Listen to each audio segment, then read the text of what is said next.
48 ഫെബ്രുവരി 21 മഹാനായ call മാർക്സും Frederick ഏംഗൽസും ചേർന്ന് communist manifesto പ്രസിദ്ധീകരിക്കുന്നത്.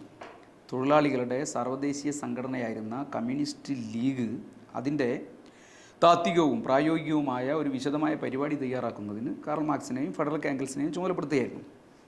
സർവ്വരാജ്യ തൊഴിലാളികളെ സംഘടിക്കുവിൻ എന്ന മുദ്രാവാക്യത്തോടെ അവസാനിക്കുന്ന കമ്മ്യൂണിസ്റ്റ് മാനിഫെസ്റ്റോയിൽ വർഗസമരത്തെ സംബന്ധിച്ച ചരിത്രപരവും കാലികവുമായ വിശദീകരണങ്ങളും മുതലാളിത്ത വ്യവസ്ഥയുടെ കുഴപ്പങ്ങൾ, അതേപോലെ തന്നെ കമ്മ്യൂണിസത്തിൻ്റെ ഭാവി രൂപങ്ങൾ, അധ്വാനിക്കുന്ന വർഗത്തിൻ്റെ മോചനം, ഇതെല്ലാം സംബന്ധിച്ചുള്ള കാഴ്ചപ്പാടുകളും എല്ലാമാണ് ഈ പുസ്തകത്തിനകത്ത് മാർക്സും ഏംഗൽസും അവതരിപ്പിച്ചത്, അവർ ചേർന്ന് വിശദീകരിച്ചത്. ലോകത്തെ ഏറ്റവും അധികം സ്വാധീനം ചെലുത്തിയ രാഷ്ട്രീയ രചനകളിൽ ഒന്നാണ് കമ്മ്യൂണിസ്റ്റ് മാനിഫെസ്റ്റോ.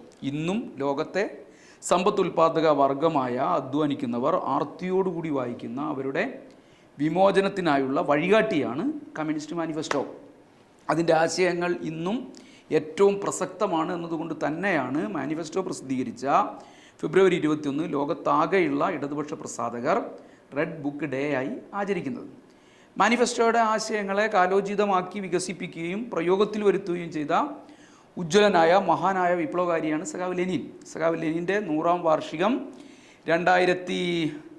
100ാം ചരമവാർഷികം 2024 ജനുവരി 21 മുതൽ 2025 ജനുവരി 21 വരെ ലോകമാകെ ആചരിക്കുകയാണ്. ലോകത്താകെയുള്ള കമ്മ്യൂണിസ്റ്റ് പാർട്ടികളും തൊഴിലാളി പാർട്ടികളും എല്ലാം വിപുലമായ നിലയിലേക്കാണ് ഈ പരിപാടി ഏറ്റെടുത്ത് നടത്തുന്നത്.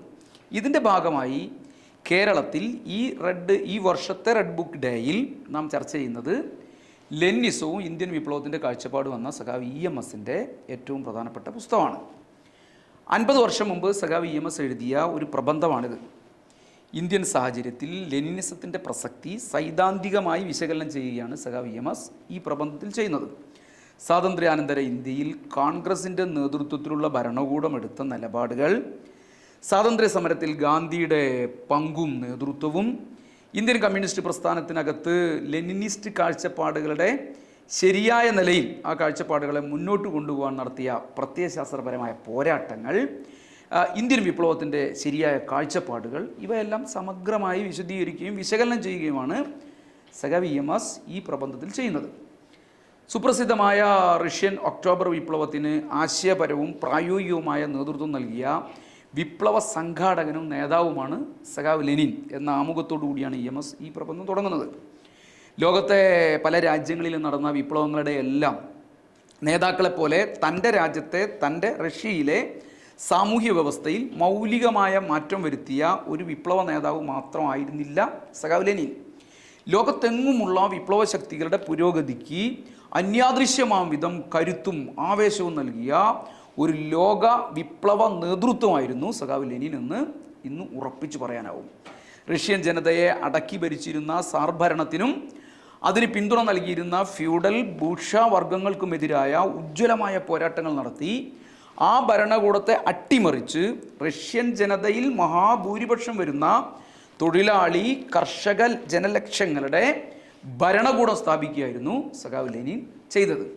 ലെനിൻ്റെ നേതൃത്വത്തിൽ റഷ്യൻ ജനത നടത്തിയ ഈ പോരാട്ടവും വിപ്ലവവും ലോകത്തെങ്ങുമുള്ള മർദ്ദകരെയും ചൂഷകരെയും വല്ലാതെയാണ് ഭയപ്പെടുത്തി കളഞ്ഞത്. കാരണം മനുഷ്യ സമൂഹത്തിൻ്റെ ചരിത്രത്തിൽ അതേവരെ രൂപം കൊണ്ടിട്ടുള്ള എല്ലാ ഭരണകൂടങ്ങളിൽ നിന്നും വ്യത്യസ്തമായ പുതിയൊരു ഭരണകൂടമാണ് റഷ്യയിൽ സഖാവ് ലെനിൻ്റെ നേതൃത്വത്തിൽ രൂപം കൊണ്ടത്.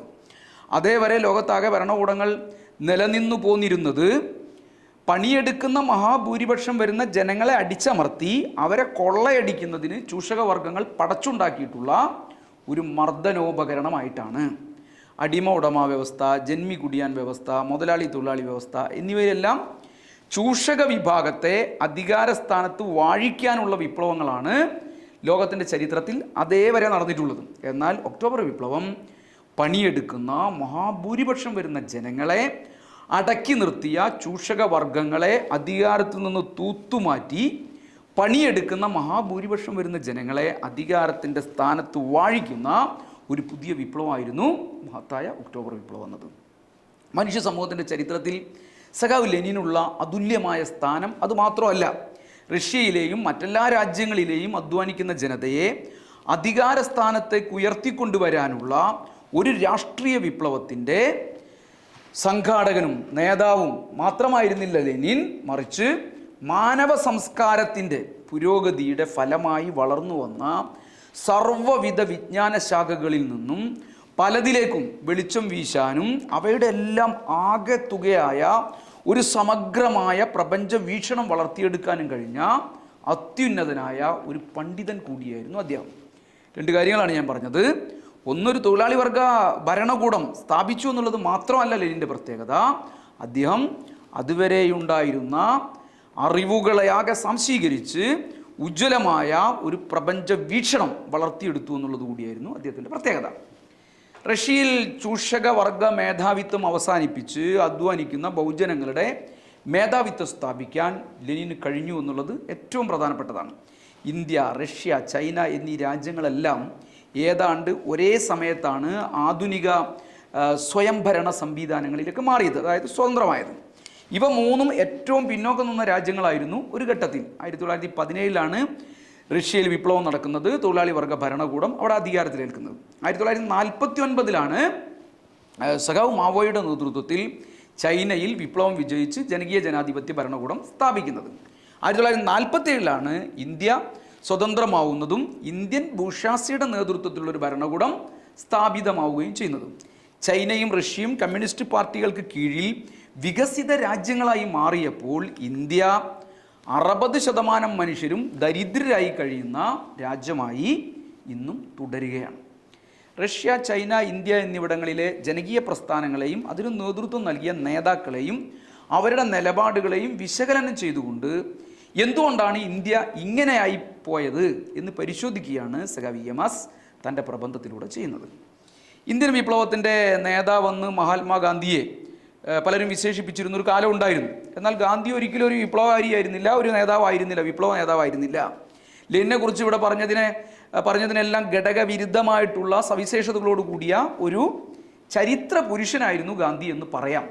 ഇന്ത്യയിലെ ജന്മി ഭൂവുടമവർഗങ്ങൾക്ക് അധികാരത്തിൽ പങ്കു കിട്ടാൻ വേണ്ട സാഹചര്യം സൃഷ്ടിക്കുക എന്നതായിരുന്നു ഗാന്ധിയുടെ ലക്ഷ്യം. അതിനായി ഒരു ഭാഗത്ത് അദ്ദേഹം രാജ്യത്ത് വിപുലമായ നിലയിൽ അലയടിച്ചുയർന്നുകൊണ്ടിരുന്ന തൊഴിലാളികളുടെയും ബഹുജനങ്ങളുടെയും വിപ്ലവ മുന്നേറ്റത്തെ തണുപ്പിച്ച് തകർക്കുക എന്ന നയം സ്വീകരിച്ചു.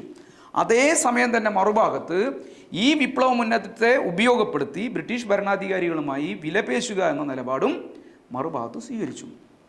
ഈ വിലപേശലിലൂടെ ഇങ്ങനെ അധ്വാനിക്കുന്ന മഹാഭൂരിപക്ഷം വരുന്ന ജനങ്ങളുടെ വിപ്ലവാവേശം ഉപയോഗിച്ച് ഇന്ത്യൻ ചൂഷക വർഗങ്ങൾക്ക് ഇവിടുത്തെ ഭരണ യന്ത്രം അവരുടെ കയ്യിലേക്ക് കിട്ടാൻ, അതിൻ്റെ പങ്ക് കിട്ടാൻ സഹായിച്ച സമരതന്ത്രം ആവിഷ്കരിച്ച ഗാന്ധിജിയുടെ വിജയ പതാകയാണ് 1947 ആഗസ്റ്റ് 15 ഡൽഹിയിലെ ചെങ്കോട്ടയിൽ നെഹ്റു ഉയർത്തിയതെന്ന് സംശയലേശമില്ലാതെ പറയാമെന്ന് സഖാവ് EMS ഈ പ്രബന്ധത്തിൽ ചൂണ്ടിക്കാട്ടുന്നുണ്ട്.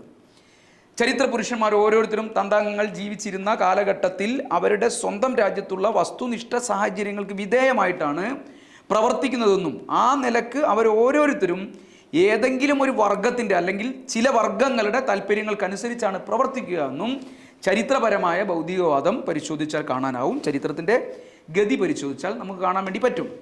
ലെനിനും മാവോയും തൊഴിലാളി വർഗത്തോടൊപ്പം നിലകൊണ്ടപ്പോൾ ഗാന്ധി ഇന്ത്യൻ ബൂർഷ്വാസിയോടൊപ്പം നിലകൊണ്ടു എന്നതാണ് ചരിത്രപരമായി നമുക്ക് കാണാവുന്ന കാര്യം. ലെനിൻ ഒന്നാം ലോക മഹായുദ്ധത്തിനും റഷ്യയിലെ ഒക്ടോബർ വിപ്ലവത്തിനും ശേഷം ഇന്ത്യ ഉൾപ്പെടെയുള്ള കൊളോണിയൽ രാജ്യങ്ങളിലെ സാമ്രാജ്യത്വ വിരുദ്ധ പ്രസ്ഥാനങ്ങളെ ആകെ മാർക്സിസം ലെനിനിസത്തിൻ്റെ വീക്ഷണത്തോടുകൂടി വിലയിരുത്തുകയുണ്ടായി. അത് സംബന്ധിച്ച് അതിപ്രധാനമായൊരു തത്വം സഖാവ് ലെനിൻ ആവിഷ്കരിച്ചു. അതിന് സഹായകരമായി നിന്ന പല ദേശീയ പ്രസ്ഥാനങ്ങളുടെയും കൂട്ടത്തിൽ പ്രധാനമായ ഒന്ന് ഇന്ത്യയിലെ ദേശീയ പ്രസ്ഥാനം തന്നെയായിരുന്നു. സഖാവ് ലെനിൻ്റെ കോളനി രാജ്യങ്ങളിലെ തൊഴിലാളി വർഗത്തോടുള്ള അഭ്യർത്ഥന ഇങ്ങനെയായിരുന്നു: ബൂർഷ്വാ ദേശീയ പ്രസ്ഥാനവും ദേശീയ വിപ്ലവ പ്രസ്ഥാനവും തമ്മിൽ പ്രധാനപ്പെട്ടൊരു വ്യത്യാസമുണ്ട്. ഇതിൽ ദേശീയ വിപ്ലവത്തിൻ്റെ ശക്തികളെ വളർത്തിയെടുത്ത് ശക്തിപ്പെടുത്തുകയാണ് കമ്മ്യൂണിസ്റ്റുകാരുടെ കടമ.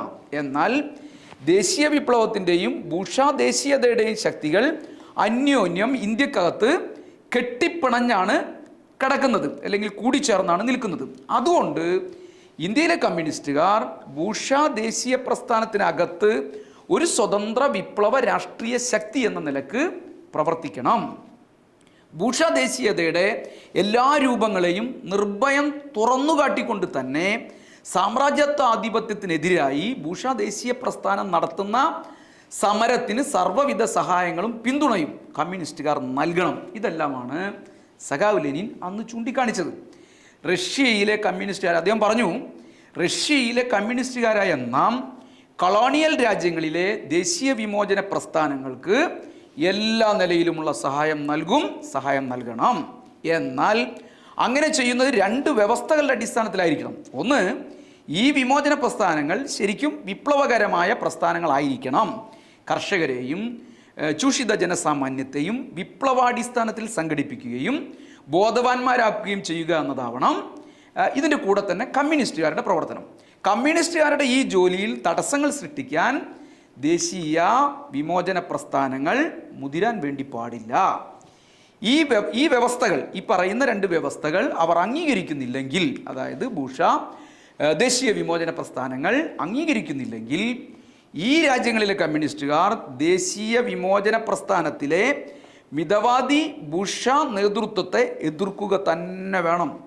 ഇങ്ങനെ ബൂർഷ്വാ ദേശീയ പ്രസ്ഥാനത്തിനകത്ത് പ്രവർത്തിച്ചുകൊണ്ട് ദേശീയ വിപ്ലവത്തിൻ്റെ സാമൂഹ്യ ശക്തികളെ സംഘടിപ്പിക്കുകയും ബലപ്പെടുത്തുകയും ചെയ്യാൻ കമ്മ്യൂണിസ്റ്റുകാർ നടത്തുന്ന ശ്രമം ഏത് ലക്ഷ്യത്തിലാണ് എത്തിക്കേണ്ടതെന്ന കാര്യത്തിലും ലെനിന് വളരെ കൃത്യമായ അഭിപ്രായം ഉണ്ടായിരുന്നു. അതായത് അർദ്ധ ഫ്യൂഡൽ അടിയായ്മയുടേതായ സാഹചര്യങ്ങളിൽ ജീവിക്കുന്ന കൃഷിക്കാർക്ക് സോവിയറ്റ് മാതൃകയിലുള്ള സംഘടന എന്ന ആശയം ഉൾക്കൊള്ളാനും പ്രയോഗത്തിൽ വരുത്താനും ഇന്ത്യ രാജ്യത്ത് വളരെ എളുപ്പമായുള്ള ഒരു കാര്യമാണ്. വ്യാപാര മുതലാളിമാരുടെ മാത്രമല്ല, ഫ്യൂഡൽ മേധാവികളുടെയും ഫ്യൂഡൽ വ്യവസ്ഥയെ ആസ്പദമാക്കിയ ഭരണകൂടത്തിൻ്റെയും മർദ്ദനത്തിന് വിധേയരാവുന്ന ബഹുജനങ്ങൾക്ക് അവരുടേതായ സവിശേഷ സാഹചര്യങ്ങളിലും ഈ സോവിയറ്റ് യൂണിയനിൽ നടപ്പിലാക്കിയ സോവിയറ്റ് സംഘടനാ രൂപം ഉപയോഗിക്കാൻ വേണ്ടി കഴിയും. അവരുടെ വിമോചനത്തിനുള്ള ഒരായുധമായി ഇത് ഉപയോഗിക്കാൻ വേണ്ടി കഴിയുമെന്നും സഖാവ് ലെനിൻ ധാരാളം ഉദാഹരണങ്ങൾ ചൂണ്ടിക്കാണിച്ചുകൊണ്ട് പറയുകയുണ്ടായി. കൃഷിക്കാരുടെ അല്ലെങ്കിൽ അധ്വാനിക്കുന്ന ബഹുജനങ്ങളുടെ സോവിയറ്റുകൾ രൂപീകരിക്കുന്ന അനുകൂലമായ പ്രചാരവേല നടത്തൽ എല്ലാ രാജ്യങ്ങളിലെയും കമ്മ്യൂണിസ്റ്റുകാരുടെ ഏറ്റവും പ്രധാനപ്പെട്ട ചുമതലയാണെന്നുകൂടി ഇന്ത്യയുടെ സവിശേഷ സാഹചര്യങ്ങൾ കൂടി ചൂണ്ടിക്കാണിച്ചുകൊണ്ട് സഖാവ് ലെനിൻ പറയുകയുണ്ടായി. ഒരു സ്വതന്ത്ര വിപ്ലവ ശക്തിയായി പ്രവർത്തിച്ചുകൊണ്ട് ബൂർഷ്വാ ദേശീയ പ്രസ്ഥാനത്തിൻ്റെ എല്ലാ സാമ്രാജ്യത്വ വിരുദ്ധ നടപടികളെയും സഹായിക്കുന്നതോടൊപ്പം തന്നെ ബഹുഭൂരിപക്ഷം വരുന്ന കൃഷിക്കാരുടെയും മറ്റ് അധ്വാനിക്കുന്ന ബഹുജനങ്ങളുടെയും വിപ്ലവ സമരങ്ങൾക്ക് ആഴവും ഊക്കും കൂട്ടി ആ വിപ്ലവ വർഗങ്ങളുടെ നേരത്തെ പറഞ്ഞ നിലയിൽ സോവിയറ്റുകൾ സ്ഥാപിക്കാൻ അധ്വാനിക്കുന്നവരും പട്ടിണിക്കാരുമായ ആളുകളുടെ സമ്പത്തുൽപാദക വർഗത്തിൻ്റെ മോചനത്തിനു വേണ്ടിയിട്ടുള്ള കൂട്ടായ്മകൾ സോവിയറ്റുകൾ രൂപീകരിക്കാൻ കമ്മ്യൂണിസ്റ്റുകാർ ശ്രമിച്ചുകൊണ്ടേയിരിക്കണം. ഇതിനാവശ്യമായ തീക്ഷ്ണ സമരം വിമോചന പ്രസ്ഥാനത്തിൻ്റെ ബൂർഷ്വാ നേതൃത്വവുമായി നിരന്തരം നടത്തിക്കൊണ്ടിരിക്കുകയും കമ്മ്യൂണിസ്റ്റുകാർ ചെയ്യണം. ഇനി എന്തായിരുന്നു ലെനിനിസത്തിൽ സഖാവ് മാവോയുടെ സംഭാവന എന്നുള്ളത് ഏറ്റവും പ്രധാനപ്പെട്ട കാര്യമാണ്. അതായത് റഷ്യ വിമോചിതമാകുന്നു, അതേപോലെ തന്നെ അതിൻ്റെ തുടർച്ചയായി ചൈനയും വിമോചിതമാവണം. മാർക്സിസത്തിൻ്റെ അടിസ്ഥാനത്തിൽ തന്നെയാണ് ചൈനയിലെ വിമോചന പോരാട്ടങ്ങളെല്ലാം നടന്നത്. എന്ത് സംഭാവനയാണ് ഈ മാർക്സിസത്തെയും ലെനിനിസത്തെയും സഖാവ് മാവോ ഉപയോഗിച്ച് ലോകത്തിന് നൽകിയ സംഭാവന എന്നുള്ളത് ഈ ഒരു സാഹചര്യത്തിൽ പരിശോധിക്കുന്നത് വളരെ പ്രധാനപ്പെട്ടതാണ്. സഖാവ് EMS ആ നിലയിൽ തന്നെ പരിശോധിക്കേണ്ടായി. ലെനിൻ ആവിഷ്കരിച്ച തത്വങ്ങളുടെ അടിസ്ഥാനത്തിൽ ദേശീയ വിമോചന പ്രസ്ഥാനം വളർത്തിയെടുക്കാനാണ് മൗസോദങ്ങിൻ്റെ നേതൃത്വത്തിൽ ചൈനീസ് കമ്മ്യൂണിസ്റ്റ് പാർട്ടി ശ്രമിച്ചത്.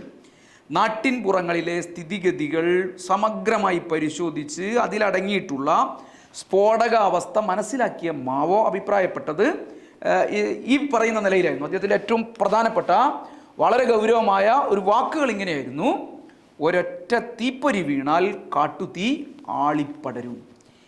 ഈ സാഹചര്യത്തിൽ കർഷക സോവിയറ്റുകൾ എന്ന പദപ്രയോഗം കൊണ്ട് ലെനിൻ ഉദ്ദേശിച്ചതെന്തോ ആ വിപ്ലവ കർഷക സംഘടനകൾ വളർത്തിയെടുക്കുക എന്ന ജോലിയിൽ മൗസോദങ്ങും അദ്ദേഹത്തിൻ്റെ നേതൃത്വത്തിൽ ചൈനീസ് കമ്മ്യൂണിസ്റ്റ് പാർട്ടിയും വളരെ ഗൗരവമായ നിലയിലേക്കുള്ള ഇടപെടലുകൾ നടത്തി. കാൻഡൻ, അതേപോലെ തന്നെ ഷാങ്ഹായ് മുതലായ നഗരങ്ങളിലെ വ്യവസായ തൊഴിലാളികളുടെ സമരങ്ങൾ, ഇതോടൊപ്പം തന്നെ മറുഭാഗത്ത് കമ്മ്യൂണിസ്റ്റ് പാർട്ടിയുടെ നേതൃത്വത്തിൽ നടക്കുകയുണ്ടായി. പ്രായോഗിക അനുഭവം നേടിയിട്ടുള്ള ഏറ്റവും സമർത്ഥരായ പ്രവർത്തകരിൽ ഒരു ചെറു ന്യൂനപക്ഷ വിഭാഗത്തെ മാത്രം രഹസ്യ പ്രവർത്തനത്തിന് വേണ്ടി പട്ടണങ്ങളിൽ അവിടുത്തെ കമ്മ്യൂണിസ്റ്റ് പാർട്ടി വിന്യസിച്ചു. മഹാഭൂരിപക്ഷം വരുന്ന നാട്ടിൻപുറങ്ങളിലെ കൃഷിക്കാരെ വിപ്ലവ സമരങ്ങൾക്ക് സംഘടിത രൂപം നൽകുന്നതിന് വേണ്ടി സമഗ്രമായ ഇടപെടൽ കമ്മ്യൂണിസ്റ്റ് പാർട്ടി നടത്തി. ഈ കൃഷിക്കാരുടെ വിപ്ലവ സമരങ്ങൾക്ക് സംഘടിതമായ രൂപം നൽകിക്കൊണ്ട് വിപുലമായ നിലയിലേക്കുള്ള പോരാട്ടം ചൈനീസ് കമ്മ്യൂണിസ്റ്റ് പാർട്ടി സംഘടിപ്പിച്ചു. ഇതിൻ്റെ ഫലമായി ചുരുങ്ങിയ സമയത്തിനുള്ളിൽ വിവിധ സംസ്ഥാനങ്ങളിൽ സുസംഘടിതവും വ്യാപകവുമായ കാർഷിക വിപ്ലവ പ്രസ്ഥാനങ്ങൾ ചൈനയിൽ ഉയർന്നു വന്നു. ഇതിന് ഊക്കും ആവേശവുമെല്ലാം കൂട്ടാൻ ഭരണാധികാരി വർഗങ്ങൾക്കിടയിലുള്ള വൈരുദ്ധ്യങ്ങൾ സമർത്ഥമായി ഉപയോഗപ്പെടുത്തുകയും ചൈനയിലെ കമ്മ്യൂണിസ്റ്റ് പാർട്ടി ചെയ്തു. ഇതാണ് ഒരു 1/4 നൂറ്റാണ്ട് കാലത്തെ ക്ലേശകരമായിട്ടാണെങ്കിലും ക്രമാനുഗതമായി വളർന്ന ഒരു ശക്തി എന്നുള്ള നിലയിലേക്ക് ചൈനീസ് കമ്മ്യൂണിസ്റ്റ് പാർട്ടിയെ വളർത്തിയതും ചൈനീസ് വിപ്ലവത്തെ 1949 വിജയത്തിലേക്ക് എത്തിച്ചതും.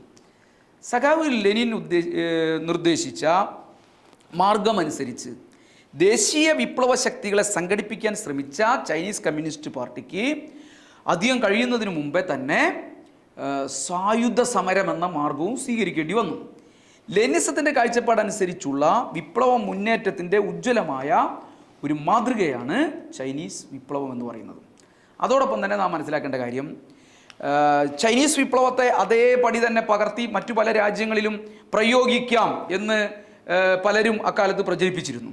പക്ഷേ വിപ്ലവം അതേപടി പകർത്തുക എന്നത് ഒരു രാജ്യത്തും സാധ്യമായ കാര്യമല്ല എന്ന് സഖാവ് ലെനിനും സഖാവ് മാവോയും പിന്നീട് മാർക്സത്തെ വികസിപ്പിച്ച EMS ഉൾപ്പെടെയുള്ള വിപ്ലവകാരികളെല്ലാം ആവർത്തിച്ചു പറഞ്ഞ കാര്യമാണ്. അതിന് ശ്രമിക്കുന്നത് ലെനിനിസത്തിൻ്റെ നിഷേധമാണെന്നുകൂടി ഈ വിപ്ലവാചാര്യന്മാർ തൊഴിലാളി വർഗത്തെ ഓർമ്മിപ്പിക്കുകയുണ്ടായി. എന്തുകൊണ്ടെന്നാൽ ഓരോ രാജ്യത്തിൻ്റെയും സവിശേഷമായ സാഹചര്യങ്ങളും പരിസ്ഥിതികളുമെല്ലാം സമൂർത്തമായി പരിശോധിച്ച് അവ വിലയിരുത്തി അതിനനുസരിച്ച നയപരിപാടികൾ ആവിഷ്കരിക്കലാണ് ലെനിനിസത്തിൻ്റെ ജീവൻ എന്ന് പറയുന്നത്.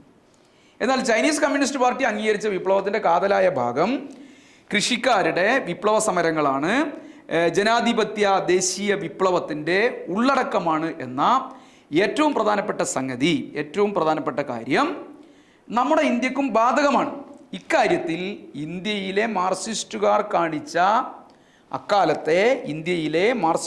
കാണിച്ച അവഗണനയാണ് ഇന്ത്യയിലെ സാമ്രാജ്യത്വ വിരോധ പ്രസ്ഥാനത്തെ മുഖ്യമായും ബൂർഷ ജനാധിപത്യത്തിൻ്റെതായ ഒരു പ്രസ്ഥാനമാക്കി ഒതുക്കി നിർത്തിയതെന്ന് ഈ പറയുന്ന ചൈനീസ് സാഹചര്യവും ഇന്ത്യൻ സാഹചര്യവും ലെനിനിസത്തിൻ്റെ പ്രയോഗവും എല്ലാം കൂടി ചൂണ്ടിക്കാണിച്ചുകൊണ്ട് സഖാവ് EMS ഈ പ്രബന്ധത്തിനകത്ത് വിശദമായ കാര്യങ്ങൾ പറയുന്നുണ്ട്.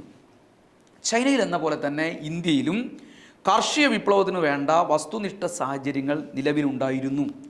ഒരു തീപ്പൊരി വീണാൽ കാട്ടുതീ പരക്കുമെന്ന് സഖാവ് മാവോ പറഞ്ഞത് ചൈനയെക്കെന്നതിനേക്കാൾ ഒട്ടും കുറയാത്ത നിലയിൽ ഇന്ത്യക്കും ആ കാലത്ത് ബാധകമായിരുന്നു. എന്നാൽ അതിനെ കാട്ടുതീയായി പരക്കാൻ അനുവദിക്കാതെ തല്ലിക്കെടുത്തുകയും ഫ്യൂഡൽ ബുർഷ ഭരണാധികാരി വർഗങ്ങളുടെ വീട്ടാവശ്യങ്ങൾക്കായി ഉപയോഗിക്കാവുന്ന തീയാക്കി മാറ്റുകയും ചെയ്യാൻ ഗാന്ധിസം സഹായിച്ചതായി സഖാവ് EMS ഉദാഹരണങ്ങൾ വെച്ചുകൊണ്ട് ഈ പ്രബന്ധത്തിനകത്ത് വിലയിരുത്തുകയാണ്. 1857 ചരിത്രപ്രസിദ്ധമായ ഒന്നാം സ്വാതന്ത്ര്യ സമര പോരാട്ടത്തിലൂടെ കർഷക ജനസാമാന്യം ബ്രിട്ടീഷ് സാമ്രാജ്യത്വത്തിനെതിരായി അണിനിരക്കുന്ന ഒരു നില രാജ്യത്ത് വന്നു. 1857 കലാപം വടക്കേ ഇന്ത്യയിൽ മാത്രമായി ഒതുങ്ങി നിന്നപ്പോൾ പിന്നീട് അത് ഇന്ത്യയുടെ എല്ലാ മേഖലകളിലേക്കും വ്യാപിക്കുന്ന ഒന്നായി വളരെ പെട്ടെന്ന് തന്നെ മാറുകയുണ്ടായി. ഈ സമരങ്ങളിൽ ദരിദ്ര ജനസാമാന്യത്തെ ആകർഷിച്ചണിനിരത്താൻ ഗാന്ധിക്ക് കഴിഞ്ഞു എന്നുള്ളത് പ്രധാനപ്പെട്ട ഒരു കാര്യം തന്നെയാണ്. അതിന് പ്രയോജനപ്പെടുന്ന തരത്തിലായിരുന്നു അദ്ദേഹത്തിൻ്റെ പ്രക്ഷോഭ പരിപാടികളെല്ലാം അദ്ദേഹം ആസൂത്രണം ചെയ്തത്. രാഷ്ട്രീയ സമര രംഗത്തേക്ക് ഇതേവരെ കടന്നു വരാതിരുന്ന കോടാനുകോടി ദരിദ്ര ജനവിഭാഗങ്ങളെ ഈ പ്രസ്ഥാനത്തിലേക്ക് ആകർഷിക്കാൻ വേണ്ടി കഴിഞ്ഞുവെന്നത് ഗാന്ധിയൻ നേതൃത്വത്തിൻ്റെ ഏറ്റവും പ്രധാനപ്പെട്ട സവിശേഷതയായിരുന്നു. അക്കാലത്തെ സാമ്രാജ്യത്വ വിരോധ പ്രസ്ഥാനത്തിന് കിട്ടിയ ഏറ്റവും പ്രധാനപ്പെട്ട നേട്ടവുമായിരുന്നു ഗാന്ധിയുടെ ഈ പറയുന്ന ഒരു രീതി. എന്നാൽ സാമ്രാജ്യത്വ വിരുദ്ധ സമരത്തിൻ്റെ അണികളിലേക്ക് കുതിച്ചു പാഞ്ഞു കയറുന്ന ദരിദ്ര ജനതയെ അവർക്കറിയാവുന്ന വിപ്ലവ മാർഗങ്ങളിൽ നിന്ന് പിന്തിരിപ്പിച്ച് ഇന്ത്യയിലെ ചൂഷക വർഗങ്ങൾക്ക് യാതൊരുവിധ ആപത്തും സൃഷ്ടിക്കാത്ത മാർഗങ്ങളിൽ ഒതുക്കി നിർത്തുക എന്നതാണ് ഗാന്ധിസം ഇന്ത്യയിൽ ചെയ്തത്. അതായത് ലെനിൻ ആവിഷ്കരിച്ചതും മൗ സേതോങ് ചൈനയിൽ നടപ്പിലാക്കിയതുമായ വിപ്ലവ തത്വങ്ങളുടെയും അവയുടെ അടിസ്ഥാനത്തിൽ ഉടലെടുത്ത വിപ്ലവകരമായ കാഴ്ചപ്പാടുകളുടെയും പരിപൂർണമായ നിഷേധം തന്നെയായിരുന്നു ഗാന്ധിയൻ സിദ്ധാന്തങ്ങൾ എന്ന് പറയുന്നത്. അതായിരുന്നു ഇന്ത്യയിൽ നടപ്പിലാക്കപ്പെട്ടത്. ലെനിൻ്റെയും മാവോയുടെയും സിദ്ധാന്തങ്ങൾ റഷ്യയിലും ചൈനയിലും എന്ന പോലെ ഗാന്ധിയുടെ സിദ്ധാന്തങ്ങൾ ഇന്ത്യയിലും പ്രയോഗത്തിൽ വന്നു. അതുകൊണ്ട് തന്നെയാണ് രണ്ട് രാഷ്ട്രങ്ങൾ വലിയ പുരോഗതിയിലേക്ക് പോയപ്പോൾ ഇന്ത്യ പിന്നോട്ട് പോകുന്ന സാഹചര്യം ഉണ്ടായത്. റഷ്യയിൽ തൊഴിലാളി വർഗ സർവാധിപത്യം എന്ന ശാസ്ത്രീയ നാമത്തിൽ അറിയപ്പെടുന്ന ഒരു പുതിയ ഭരണകൂടം 1917 രൂപം കൊണ്ടു. ചൈനയിലും ജനകീയ ജനാധിപത്യ സർവാധിപത്യം എന്ന് മൗ സേതോങ് പേരിട്ട കൃഷിക്കാരുടെയും ദരിദ്രജനങ്ങളുടെയും സോവിയറ്റുകൾ എന്ന് ലെനിൻ വിളിച്ച സംഘടനയുടെയും ഒരു സവിശേഷ രൂപമായ ഒരു പുതിയ ഭരണകൂടം 1949 ചൈനയിലും ഉടലെടുത്തു. ഇന്ത്യയിലാവട്ടെ ബൂർഷ്വാ ജനാധിപത്യത്തിൻ്റെ എല്ലാ സവിശേഷതകളുമുള്ള ഒരു സാധാരണ പാർലമെൻ്ററി ജനാധിപത്യ ഭരണ വ്യവസ്ഥയാണ് 1947 രൂപം കൊണ്ടത്. ആദ്യത്തേത് രണ്ടും അവയുടെ സ്ഥാപക നേതാക്കന്മാർ ഉദ്ദേശിച്ചതുപോലെ അന്ന് ഇന്ത്യയെ പോലെ തന്നെ പിന്നണിയിൽ കിടന്ന റഷ്യയെയും ചൈനയെയും അതിവേഗത്തിൽ വികസിത രാജ്യങ്ങളാക്കി മാറ്റി. ഇന്ത്യയാവട്ടെ പിന്നോക്കാവസ്ഥ പരിഹരിക്കാനുള്ള ശ്രമങ്ങളിൽ ഒന്നിനു മീതെ മറ്റൊന്നായി നിരവധിയായ പ്രതിസന്ധികളെ നേരിടുകയും അവയ്ക്ക് ഓരോന്നിനും കാണുന്ന പരിഹാരം മറ്റൊരു പ്രതിസന്ധിയിലേക്ക് വഴിവെക്കുകയും ചെയ്യുന്ന സ്ഥിതിയിലേക്ക് ക്രമേണയായി അധപ്പതിച്ചു. അതിപ്പോഴും തുടർന്നുകൊണ്ടിരിക്കുകയാണ്. മുതലാളിത്ത വികസന പാത സ്വീകരിച്ച ഇന്ത്യയിലെ സാധാരണ ജനങ്ങളുടെ അവസ്ഥ കൂടുതൽ ദയനീയമാവുകയും പാവപ്പെട്ടവൻ്റെ താല്പര്യം സംരക്ഷിക്കുന്ന വികസന പാത സ്വീകരിച്ചു പോന്ന റഷ്യയും ചൈനയും പുരോഗതി പ്രാപിക്കുകയും ചെയ്തു എന്നുള്ളതാണ് റഷ്യയുടെയും ചൈനയുടെയും ഇന്ത്യയുടെയും അനുഭവങ്ങൾ പരിശോധിച്ചാൽ നമുക്ക് മനസ്സിലാവുക. മറ്റൊരു കാര്യം, എന്തായിരുന്നു ഇന്ത്യയിൽ മാർക്സിസത്തിൻ്റെ ദൗർബല്യമെന്ന് സഖാവ് EMS വിശദീകരിക്കുന്നുണ്ട്. അതിനുള്ള കാരണം കൃത്യമായി നമുക്ക് മനസ്സിലാക്കണമെങ്കിൽ വീണ്ടും ലെനിൻ്റെ മൗലികമായ കാഴ്ചപ്പാടുകളെ കുറിച്ചുള്ള പരിശോധന ഒന്നുകൂടി നടത്തണം. എന്തായിരുന്നു ലെനിൻ്റെ മൗലികമായ കാഴ്ചപ്പാടുകൾ? നേരത്തെ സൂചിപ്പിച്ചതുപോലെ വിദേശ മേധാവിത്വത്തിനെതിരായി നാടൻ ബൂർഷ്വാസിയുടെ നേതൃത്വത്തിൽ നടന്നുകൊണ്ടിരിക്കുന്ന സ്വാതന്ത്ര്യ സമര പോരാട്ടത്തിൽ സജീവമായി കമ്മ്യൂണിസ്റ്റുകാർ പങ്കുകൊള്ളുക. അതേ അവസരത്തിൽ തന്നെ ബൂർഷ്വാസിയുടെ നിന്ന് വ്യത്യസ്തമായ സ്വതന്ത്രമായ വിപ്ലവ നേതൃത്വത്തിൽ കർഷക ജനസാമാന്യത്തെ ഒരു സ്വതന്ത്ര സേനയായി അണിനിരത്തി വിപ്ലവപരമായ ഒരു ദേശീയ പ്രസ്ഥാനത്തിന് അടിത്തറ പാവുക. അങ്ങനെ വിദേശ മേധാവിത്വത്തിനെതിരായി ബൂർഷ്വാ നേതൃത്വത്തിൽ തുടങ്ങുന്ന ദേശീയ സമരത്തെ ക്രമേണയായി ബൂർഷ്വാ ഫ്യൂഡൽ വർഗങ്ങൾക്കെതിരായ ഒരു വിപ്ലവ ബഹുജന പ്രസ്ഥാനമാക്കി മാറ്റുക എന്നതാണ് ലെനിൻ നിർദ്ദേശിച്ച ഇന്ത്യൻ വിപ്ലവത്തിൻ്റെ മാർഗം എന്ന് പറയുന്നത്. ചൈനയിൽ മൗ സേതോങ്ങിൻ്റെയും വിയറ്റ്നാമിൽ ഹോജിമിൻ്റെയും എല്ലാം നേതൃത്വത്തിൽ വിജയകരമായി പ്രയോഗിക്കപ്പെട്ട ഈ വിപ്ലവ സമരമാർഗം ഇന്ത്യയിൽ പ്രയോഗിക്കപ്പെട്ടില്ല എന്നതായിരുന്നു അക്കാലത്തെ നമ്മുടെ കമ്മ്യൂണിസ്റ്റ് പ്രസ്ഥാനത്തിൻ്റെ വിപ്ലവ പ്രസ്ഥാനത്തിൻ്റെ പരാജയത്തിൻ്റെ കാരണങ്ങൾ എന്നർത്ഥം. സ്വാതന്ത്ര്യാനന്തര ഇന്ത്യയിൽ നടന്ന കാര്യങ്ങളെ വിശകലനം ചെയ്തുകൊണ്ട് സഖാവ് EMS പറഞ്ഞു, ഒന്നാമതായി മറ്റ് വികസിത രാജ്യങ്ങളെ അപേക്ഷിച്ച് എത്രയോ കുറഞ്ഞ തോതിൽ മാത്രമാണ് നമ്മുടെ സമ്പദ് വ്യവസ്ഥ പുരോഗമിച്ചു കൊണ്ടിരുന്നത്. ജനങ്ങളുടെ പ്രതിശീർഷ വരുമാനത്തിൻ്റെ കാര്യത്തിൽ പാകിസ്ഥാൻ അടക്കമുള്ള മറ്റു പല വികസ്വര രാജ്യങ്ങളും ഇന്ത്യയെ പിന്തള്ളിക്കൊണ്ടേയിരിക്കുകയാണ്. ഇന്ത്യയുടെ സ്ഥാനം ക്രമേണയായി പ്രതിശീർഷ വരുമാനത്തിൻ്റെ കാര്യത്തിൽ കുറഞ്ഞുകൊണ്ടേയിരിക്കുകയാണെന്നുള്ള യാഥാർത്ഥ്യം 50 വർഷങ്ങൾക്ക് മുമ്പാണ് സഖാവ് EMS ചൂണ്ടിക്കാണിച്ചത്. അതെത്രമാത്രം ശരിയാണെന്ന കാര്യം ഇന്ന് നമുക്ക് നിരീക്ഷിച്ചാൽ നമുക്ക് കാണാൻ വേണ്ടി പറ്റും. സാമ്പത്തിക വളർച്ചയുടെ കാര്യത്തിൽ ഇന്ത്യ 5ാം സ്ഥാനത്തെത്തി നിൽക്കുമ്പോൾ സാധാരണ മനുഷ്യരുടെ പ്രതിശീർഷ വരുമാനത്തിൻ്റെ കാര്യം എടുത്താൽ ഇന്ത്യയുടെ സ്ഥാനം 144 അവസാനത്തെ കണക്കുകൾ കാണിക്കുന്നത്. പിന്തിരിപ്പനായ സാമ്പത്തിക നയങ്ങൾക്ക് പ്ലാനിങ്ങിൻ്റെയും സോഷ്യലിസ്റ്റ് മാതൃകയുടെയും എല്ലാം മൂടുപണം അണിയിച്ചുകൊണ്ട് മുതലാളിത്ത ജന്മി സമ്പ്രദായങ്ങളെ കൂടുതൽ ശക്തമാക്കുകയാണ് സ്വാതന്ത്ര്യാനന്തരം കോൺഗ്രസ് ഭരണകൂടം ഇന്ത്യ രാജ്യത്ത് ചെയ്തത്. ആ വഴിക്കാണ് ദശാബ്ദങ്ങളായി ഇന്ത്യ ഇങ്ങനെ മുന്നോട്ട് പോയിക്കൊണ്ടിരിക്കുന്നത്. വർത്തമാനകാലത്ത് ഏറ്റവും തീവ്രമായി BJP ഈ നയം നടപ്പിലാക്കുന്നു എന്നുള്ളതാണ് കോൺഗ്രസും ഇന്നത്തെ അവസ്ഥയും തമ്മിലുള്ള വ്യത്യാസം എന്ന് പറയുന്നത്. തൊഴിലാളികളെയും കർഷകരെയും ഇടത്തരക്കാരെയും ദ്രോഹിക്കുന്ന രീതിയിലാണ് കോൺഗ്രസ് ഗവൺമെൻറ്, സ്വാതന്ത്ര്യാനന്തര ഇന്ത്യയിൽ കോൺഗ്രസ് ഗവൺമെൻറ് അവരുടെ എല്ലാ പരിപാടികളും ആവിഷ്കരിച്ചിരുന്നത്. ഇന്ത്യയുടെ സമ്പദ് വ്യവസ്ഥ നേരിട്ടുകൊണ്ടിരിക്കുന്ന സാമ്പത്തിക കുഴപ്പം ഇതിൻ്റെ ഭാഗമായി തന്നെ രൂക്ഷമായി കൊണ്ടേയിരിക്കുകയാണ്. അതിൻ്റെ ആഴം ഏറി വരികയാണ്. വിദേശ സഹായത്തെ, പ്രത്യേകിച്ച് വിദേശ മുതലാളിത്ത രാജ്യങ്ങളിൽ നിന്നുള്ള സഹായത്തെ അമിതമായി ആശ്രയിച്ചതിൻ്റെ ഭാഗമായി ഇന്ത്യയുടെ ആഭ്യന്തര നയങ്ങളും വിദേശ നയങ്ങളും എല്ലാം ഇന്ന് വിദേശ ഗവൺമെൻറ്റുകളുടെയും അന്തർദേശീയ മുതലാളിത്ത സ്ഥാപനങ്ങളുടെയും കോർപ്പറേറ്റുകളുടെയും എല്ലാം സമ്മർദ്ദത്തിന് വിധേയമായി കൊണ്ടേയിരിക്കുകയാണ്.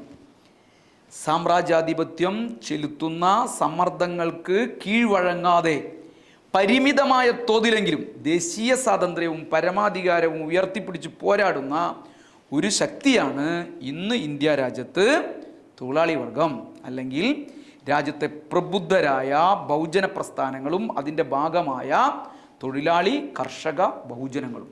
അതുകൊണ്ട് തന്നെ കമ്മ്യൂണിസ്റ്റ് വിരോധത്തിൻ്റെയും ജാതി മതാതി വിഭാഗീയ ചിന്തകളുടെയും എല്ലാം അടിസ്ഥാനത്തിൽ ഈ പ്രസ്ഥാനങ്ങളെ ഭിന്നിപ്പിക്കാൻ, തകർക്കാൻ വലിയ ശ്രമങ്ങളാണ് സ്വാതന്ത്ര്യപൂർവ്വ ഇന്ത്യയിലും സ്വാതന്ത്ര്യാനന്തര ഇന്ത്യയിലും അതിശക്തമായ നിലയിൽ നടന്നുകൊണ്ടേയിരുന്നതും നടക്കുന്നതും. എന്നാൽ അത്തരം ആക്രമണങ്ങൾക്കൊന്നും തന്നെ ഈ ബഹുജന പ്രസ്ഥാനത്തെ കീഴടക്കാനായില്ല എന്നുള്ളത് അധ്വാനിക്കുന്ന വർഗത്തിൻ്റെ കരുത്തും അതിനു നൽകിയ പിന്തുണയും തന്നെയാണ്.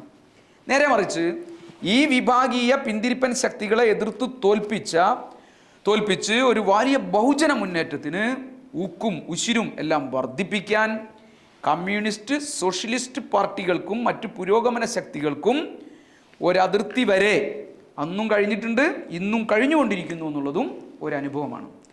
അതുകൊണ്ട് പിന്തിരിപ്പൻ ഭരണാധികാരി വിഭാഗങ്ങൾ ആഗ്രഹിക്കുന്ന പലതും അന്നും ഇന്നും ഇന്ത്യയിൽ നടക്കാതെ വരുന്നത് ഈ തൊഴിലാളി വർഗത്തിൻ്റെ, അധ്വാനിക്കുന്നവരുടെ, കമ്മ്യൂണിസ്റ്റുകാരുടെ നിലപാടിൻ്റെ ഭാഗമായി തന്നെയാണ്.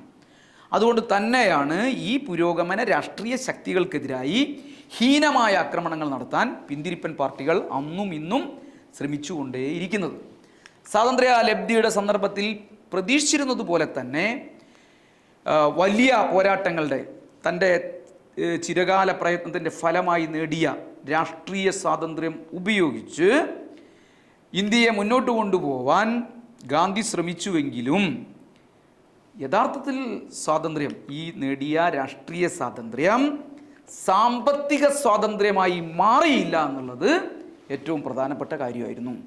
സ്വാതന്ത്ര്യത്തിന് വേണ്ടി പടവെട്ടിയപ്പോൾ അതിൽ പങ്കാളികളായിരുന്ന ധീരദേശാഭിമാനികൾ സ്വപ്നം കണ്ടിരുന്ന ജനാധിപത്യ വ്യവസ്ഥ പോലും തകർന്ന് തരിപ്പണമാക്കാനുള്ള സാഹചര്യങ്ങളാണ് രാജ്യത്ത് വളർന്നു വന്നുകൊണ്ടേയിരിക്കുന്നത്.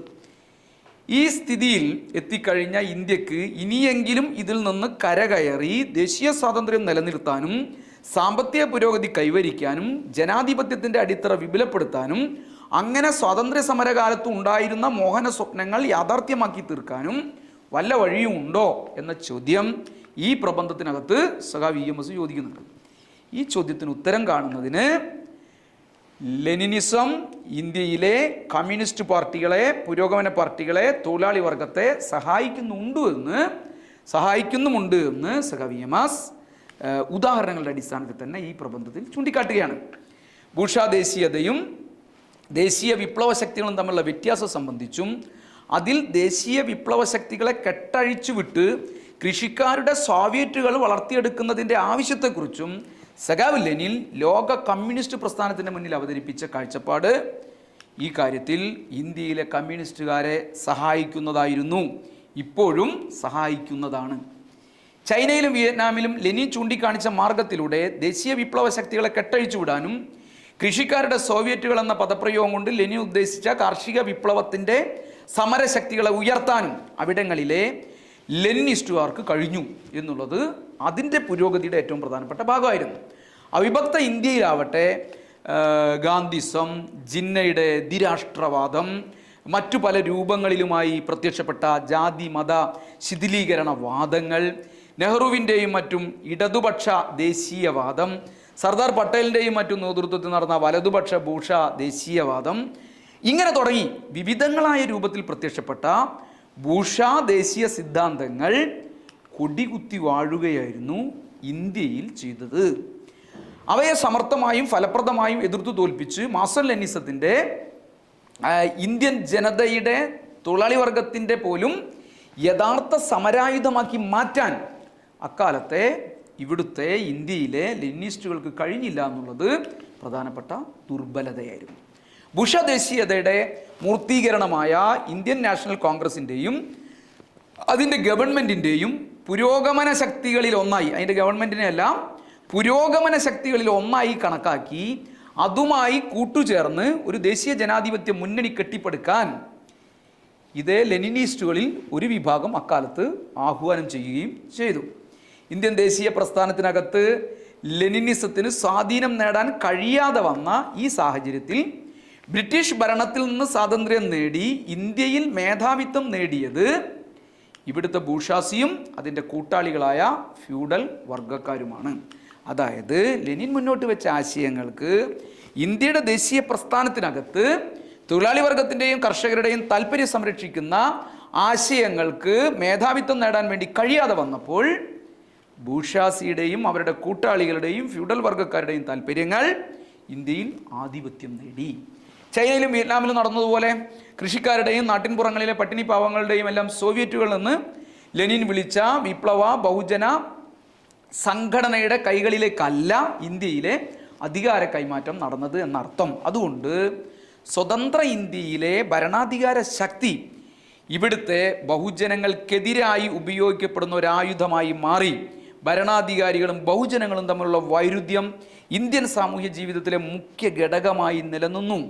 സ്വാതന്ത്ര്യലബ്ധിക്ക് മുമ്പ് വിദേശ ഭരണാധികാരികളും ഇന്ത്യൻ ജനതയും തമ്മിലായിരുന്നു വൈരുദ്ധ്യമെങ്കിൽ സ്വാതന്ത്ര്യലബ്ധിക്ക് ശേഷം പുതിയ ഭരണാധികാരികളും ബഹുജനങ്ങളും തമ്മിൽ ഇതേ വൈരുദ്ധ്യം വളർന്നു വരുന്നു എന്നുള്ളതാണ് ഇന്ത്യൻ സാഹചര്യം പരിശോധിച്ചാൽ മനസ്സിലാവുക, വ്യക്തമാവുക. ഇങ്ങനെ ക്രമേണയായി വളർന്നു വരുന്ന ഈ മൗലിക വൈരുദ്ധ്യത്തിൻ്റെ, അതായത് സ്വാതന്ത്ര്യലബ്ധിയോടുകൂടി അധികാരസ്ഥാനത്തെത്തിയ ഫ്യൂഡൽ ഭരണാധികാരി വർഗങ്ങളും ബഹുജനങ്ങളും തമ്മിലുള്ള വൈരുദ്ധ്യത്തിൻ്റെ രൂപഭേദങ്ങളാണ് ഇന്ന് ഇന്ത്യ നേരിട്ടുകൊണ്ടിരിക്കുന്ന, നമ്മുടെ രാജ്യം നേരിട്ടുകൊണ്ടിരിക്കുന്ന വിവിധങ്ങളായ രാഷ്ട്രീയ പ്രശ്നങ്ങളുടെ അടിസ്ഥാനമെന്ന് പറയുന്നത്. രണ്ടാം ലോക മഹായുദ്ധത്തോടുകൂടി പ്രത്യയശാസ്ത്ര രംഗത്ത് ലോകത്തുയർന്നു വന്ന ഒരു പുത്തൻ പ്രവണതയായിരുന്നു സർഗാത്മക മാർക്സിസം എന്നുള്ളത്. അതിൻ്റെ സമീപനത്തിൻ്റെ അടിസ്ഥാനത്തിൽ ലോക സാഹചര്യങ്ങളെല്ലാം പരിശോധിച്ച് വിലയിരുത്തുന്നു എന്ന പേരിൽ സർവ്വദേശീയ രംഗത്ത് തന്നെ ദേശീയ ജനാധിപത്യവും മുതലാളിത്തേതര മാർഗവും എന്ന രണ്ട് മുദ്രാവാക്യങ്ങൾ ഉയർന്നു വരികയുണ്ടായി. സുശക്തമായ ഒരു സോഷ്യലിസ്റ്റ് ചേരി നിലവിലുള്ള അന്നത്തെ സാഹചര്യത്തിൽ സോഷ്യലിസ്റ്റ് രാജ്യങ്ങളിൽ നിന്ന് കിട്ടുന്ന സഹായത്തിലൂടെ ദേശീയ വികസന പ്രശ്നങ്ങൾക്ക് പരിഹാരം കാണാൻ ശ്രമിക്കുന്ന ഏഷ്യൻ ആഫ്രിക്കൻ രാജ്യങ്ങൾക്ക് തൊഴിലാളി വർഗത്തിൻ്റെ നേതൃത്വത്തിലൂടെ അല്ലാതെ ജനാധിപത്യ വിപ്ലവത്തിൻ്റെയും സോഷ്യലിസ്റ്റ് വിപ്ലവത്തിൻ്റെയും കടമകൾ പൂർത്തീകരിക്കാൻ കഴിയുമെന്ന ധാരണയായിരുന്നു ഈ മുദ്രാവാക്യങ്ങളുടെ പിന്നിലുണ്ടായിരുന്നത്. ഈ മുദ്രാവാക്യങ്ങൾ മുന്നോട്ട് വെച്ചുകൊണ്ട് ഒരു വിഭാഗം പ്രചരണം നടത്തിക്കൊണ്ടിരുന്നത്. ഇത് ഇങ്ങനെ സാധ്യമാവും എന്ന് സ്ഥാപിക്കുന്നതിന് മുതലാളിത്തേതര മാർഗത്തെക്കുറിച്ച് സഖാവ് ലെനിൻ പ്രകടിപ്പിച്ച അഭിപ്രായം ഇവർ വ്യാപകമായി എടുത്തുകാട്ടുകയും പ്രചരിപ്പിക്കുകയും എല്ലാം ചെയ്തു. 1990 മോസ്കോവിൽ 81 ലോകത്തുള്ള കമ്മ്യൂണിസ്റ്റ് പാർട്ടികളുടെ ഒരു വലിയ സമ്മേളനം ചേരുമ്പോൾ സോവിയറ്റ്, ചൈനീസ് കമ്മ്യൂണിസ്റ്റ് പാർട്ടികൾ അടക്കമുള്ള എല്ലാ പാർട്ടികളും ചേർന്ന് ഏകകണ്ഠമായി തന്നെ ഈ ആശയങ്ങൾ അംഗീകരിക്കുന്ന സ്ഥിതിയും ഉണ്ടായി. ഇതിൻ്റെ അടിസ്ഥാനത്തിലാണ് ഇന്ത്യയിലെ വലതു കമ്മ്യൂണിസ്റ്റ് പാർട്ടി 1964 കൂടിയ അവരുടെ പാർട്ടി കോൺഗ്രസിനകത്ത് വെച്ചുകൊണ്ട് ഒരു പരിപാടി അവർ അംഗീകരിക്കുന്നത്. സാമ്രാജ്യ ആധിപത്യത്തിനും ഫ്യൂഡൽ മേധാവിത്വത്തിനും എതിരായി നിൽക്കുന്ന ബൂർഷ്വാ വിഭാഗത്തിൻ്റെ പ്രാതിനിധ്യം വഹിക്കുന്ന കോൺഗ്രസുമായി സഹകരിച്ച് ഒരു ദേശീയ ജനാധിപത്യ മുന്നണി കെട്ടിപ്പടുത്ത് വിദേശ മേധാവിത്വത്തിനും ഫ്യൂഡലിസത്തിനും കുത്തക മുതലാളിത്തത്തിനും എതിരായ സമരം വിജയിപ്പിക്കാമെന്നും അങ്ങനെ ഇന്ത്യയെ മുതലാളിത്തേതര മാർഗത്തിലൂടെ മുന്നോട്ട് നയിക്കാമെന്നുമുള്ള കാഴ്ചപ്പാടാണ് ആ പരിപാടിയിൽ വലത് കമ്മ്യൂണിസ്റ്റ് പാർട്ടി മുന്നോട്ട് വെച്ചത്. ഈ നിലപാട് തെറ്റായ കാഴ്ചപ്പാടായിരുന്നു. ഇതൊരു തെറ്റായ കാഴ്ചപ്പാടാണെന്ന് CPIM-ൻ്റെ പരിപാടിയിൽ CPIM ചൂണ്ടിക്കാണിച്ചു. 1964 തന്നെയാണ് ഇന്ത്യയിലെ കമ്മ്യൂണിസ്റ്റ് പ്രസ്ഥാനത്തെ ശരിയായ നിലയിലേക്ക് അപ്ഡേറ്റ് ചെയ്തുകൊണ്ട് CPIM രൂപീകരിക്കുന്നത്. CPIM അതിൻ്റെ പരിപാടി ഈ കാഴ്ചപ്പാട് തെറ്റാണെന്ന് അതിൻ്റെ പരിപാടിയിൽ ചൂണ്ടിക്കാണിക്കേണ്ടായി. മറ്റ് ഏഷ്യൻ ആഫ്രിക്കൻ രാജ്യങ്ങളുടെ സ്ഥിതി എന്തായിരുന്നാലും ദേശീയ ജനാധിപത്യവും മുതലാളിത്തേതര മാർഗവുമെന്ന ആശയങ്ങൾ ഇന്ത്യക്ക് ബാധകമല്ലെന്ന് CPIM അതിൻ്റെ പരിപാടിയിൽ വ്യക്തമാക്കി. മറ്റെവിടെയുമുള്ളതിനേക്കാൾ മുതലാളിത്തം ഇന്ത്യയിൽ വളർന്നു കഴിഞ്ഞിട്ടുണ്ട്. അതിൻ്റെ തലപ്പത്തിരിക്കുന്നവരാവട്ടെ കൂറ്റൻ കുത്തകകളാണ്. ഫ്യൂഡൽ മേധാവികളുമായി അധികാരം പങ്കിട്ടെടുക്കുകയും ആ അധികാരം ഉപയോഗിച്ച് വിദേശ കുത്തകക്കാരുമായി കൂട്ടുകച്ചവടം നടത്തി കൊള്ളലാഭമടിക്കുകയും ചെയ്യുന്ന കൂറ്റൻ കുത്തകക്കാർ തന്നെയാണ് ഇന്ത്യയിലെ ഭരണാധികാരി പാർട്ടിയായ കോൺഗ്രസിൻ്റെ നേതൃത്വത്തിലുള്ളത്. അല്ലെങ്കിൽ ഈ വിഭാഗത്തിൻ്റെ പ്രതിനിധികളാണ് കോൺഗ്രസ് എന്ന് പറയുന്ന രാഷ്ട്രീയ പ്രസ്ഥാനം. അതുകൊണ്ട് കോൺഗ്രസിൻ്റെ നേതൃത്വത്തിലുള്ള ബൂർഷ്വാ ഭരണകൂടത്തിനെതിരായി നിരന്തരം സമരം നടത്തി ഈ ഭരണകൂടത്തെ ഉന്മൂലനം ചെയ്ത് പുതിയൊരു ജനകീയ ജനാധിപത്യ ഭരണകൂടം നിലവിൽ വരുത്തുകയാണ് മാർക്സ് ലെനിനിസം അംഗീകരിക്കുന്നവരുടെ ഏറ്റവും പ്രധാനപ്പെട്ട ചുമതല എന്ന് CPIM ആവർത്തിച്ച് ചൂണ്ടിക്കാണിച്ചു. ദേശീയ ജനാധിപത്യവും മുതലാളിത്തേതര മാർഗവും ഇന്ത്യക്ക് ബാധകമല്ലെങ്കിലും ലോകത്തിലെ മറ്റു പല കാര്യങ്ങൾക്കും ഇത് ബാധകമാണ് എന്നുള്ള നിലപാട് തന്നെയാണ് CPIM നിശ്ചയിച്ചതും കണ്ടതും അതിൻ്റെ പരിപാടിയിൽ ഒരു ഭാഗത്ത് ഉൾപ്പെടുത്തിയിരിക്കുന്നതും. 1968 ഏപ്രിൽ മാസത്തിൽ ബർദാനിൽ വെച്ച് ചേർന്ന CPIM-ൻ്റെ അഖിലേന്ത്യാ പ്ലീനത്തിൽ അംഗീകരിച്ച പ്രത്യയശാസ്ത്ര പ്രമേയം ദേശീയ ജനാധിപത്യ മുദ്രാവാക്യത്തെ റിവിഷനിസ്റ്റ് മുദ്രാവാക്യമെന്ന് വിശേഷിപ്പിക്കുകയുണ്ടായി. ഇന്ത്യക്ക് ബാധകമല്ലെന്ന് അതിനു മുമ്പ് തന്നെ പ്രഖ്യാപിക്കപ്പെട്ട ദേശീയ ജനാധിപത്യ അല്ലെങ്കിൽ മുതലാളിത്തേതര മാർഗ കാഴ്ചപ്പാട് പൊതുവിൽ തന്നെ തെറ്റായിരുന്നുവെന്ന നിഗമനത്തിൽ CPIM ഈ പരിശോധനകളുടെ എല്ലാം ഭാഗമായി എത്തിക്കഴിഞ്ഞിരുന്നു. അത് ആവർത്തിച്ചുകൊണ്ട് തന്നെ CPIM ഇന്ത്യൻ രാഷ്ട്രീയത്തിൽ വിശദീകരിക്കുകയും ചെയ്തിരുന്നു. സാമ്രാജ്യത്വ ആധിപത്യത്തിനെതിരായും ദേശീയ ജനാധിപത്യത്തിനു വേണ്ടിയും പോരാടുന്ന ജനവിഭാഗങ്ങളുടെ കാര്യത്തിൽ അംഗീകരിക്കപ്പെട്ട ഈ റിവിഷനിസ്റ്റ് സമീപനമാവട്ടെ സാർവദേശീയ വിപ്ലവ പ്രസ്ഥാനത്തിൻ്റെ പൊതു കാഴ്ചപ്പാടിൽ കടന്നുകൂടിയ റിവിഷനിസത്തിൻ്റെ ഭാഗമായിട്ടാണ് ഇന്ത്യയിലും ഉണ്ടായതെന്നർത്ഥം. മുതലാളിത്തത്തിൽ നിന്ന് സോഷ്യലിസത്തിലേക്കുള്ള പരിവർത്തനത്തിൽ ഒന്നോ അതിലധികമോ രാജ്യങ്ങളിൽ രൂപം കൊള്ളുന്ന തൊഴിലാളി വർഗ സർവാധിപത്യത്തിൻ്റെ ഭരണകൂടങ്ങൾക്കുള്ള പങ്കെന്താണെന്ന കാര്യത്തിൽ ലെനിനിസത്തിനെതിരായൊരു സമീപനം ലോക കമ്മ്യൂണിസ്റ്റ് പ്രസ്ഥാനത്തിനകത്ത് രണ്ടാം ലോക മഹായുദ്ധം അവസാനിച്ചതിന് ശേഷം വളർന്നു വരികയുണ്ടായി. സർവദേശീയ രംഗത്ത് ബൂർഷ്വാസിയും തൊഴിലാളി വർഗവും തമ്മിൽ നടക്കുന്ന സംഘട്ടനത്തിൽ തൊഴിലാളി വർഗത്തിന് ഉപയോഗിക്കാൻ കഴിയുന്ന മൂർച്ചയേറിയ ആയുധമാണ് ഒന്നോ അതിലധികമോ രാജ്യങ്ങളിൽ നിലവിൽ വരുന്ന തൊഴിലാളി വർഗ സർവാധിപത്യ ഭരണകൂടം.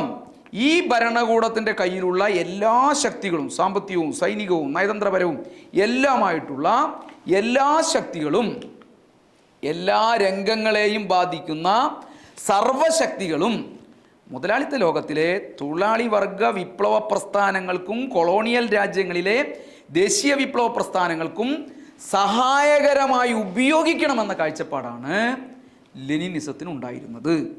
തൻ്റെ നേതൃത്വത്തിൽ റഷ്യയിൽ ഉയർന്നു വന്ന തൊഴിലാളി വർഗ സർവാധിപത്യം ലോക തൊഴിലാളി വർഗത്തിനാകെ ഉപയോഗിക്കാവുന്ന മൂർച്ചയേറിയ ഒരു ആയുധമാണെന്ന് സഖാവ് ലെനിൻ മനസ്സിലാക്കിയിരുന്നു. അതിനെ ശത്രുക്കളുടെ ആക്രമണത്തിൽ നിന്ന് രക്ഷിക്കാനുള്ള ചുമതല മറ്റു രാജ്യങ്ങളിലെ വിപ്ലവ പ്രസ്ഥാനങ്ങൾക്ക് എല്ലാവിധത്തിലുമുള്ള സഹായങ്ങൾ നൽകുന്നത് സോവിയറ്റ് ഭരണകൂടത്തിൻ്റെ ചുമതലയാണെന്ന് അദ്ദേഹം വിശദീകരിക്കുകയും നടപ്പിലാക്കുന്നതിന് വേണ്ടി ആഹ്വാനം ചെയ്യുകയും ചെയ്യേണ്ടായി. അതായത് സോവിയറ്റ് ഭരണകൂടവും മറ്റ് രാജ്യങ്ങളിലെ വിപ്ലവ പ്രസ്ഥാനങ്ങളും പരസ്പരം നൽകുന്ന സഹായ സഹകരണങ്ങളിലൂടെയാണ് ലോക വിപ്ലവം പുരോഗമിക്കുക.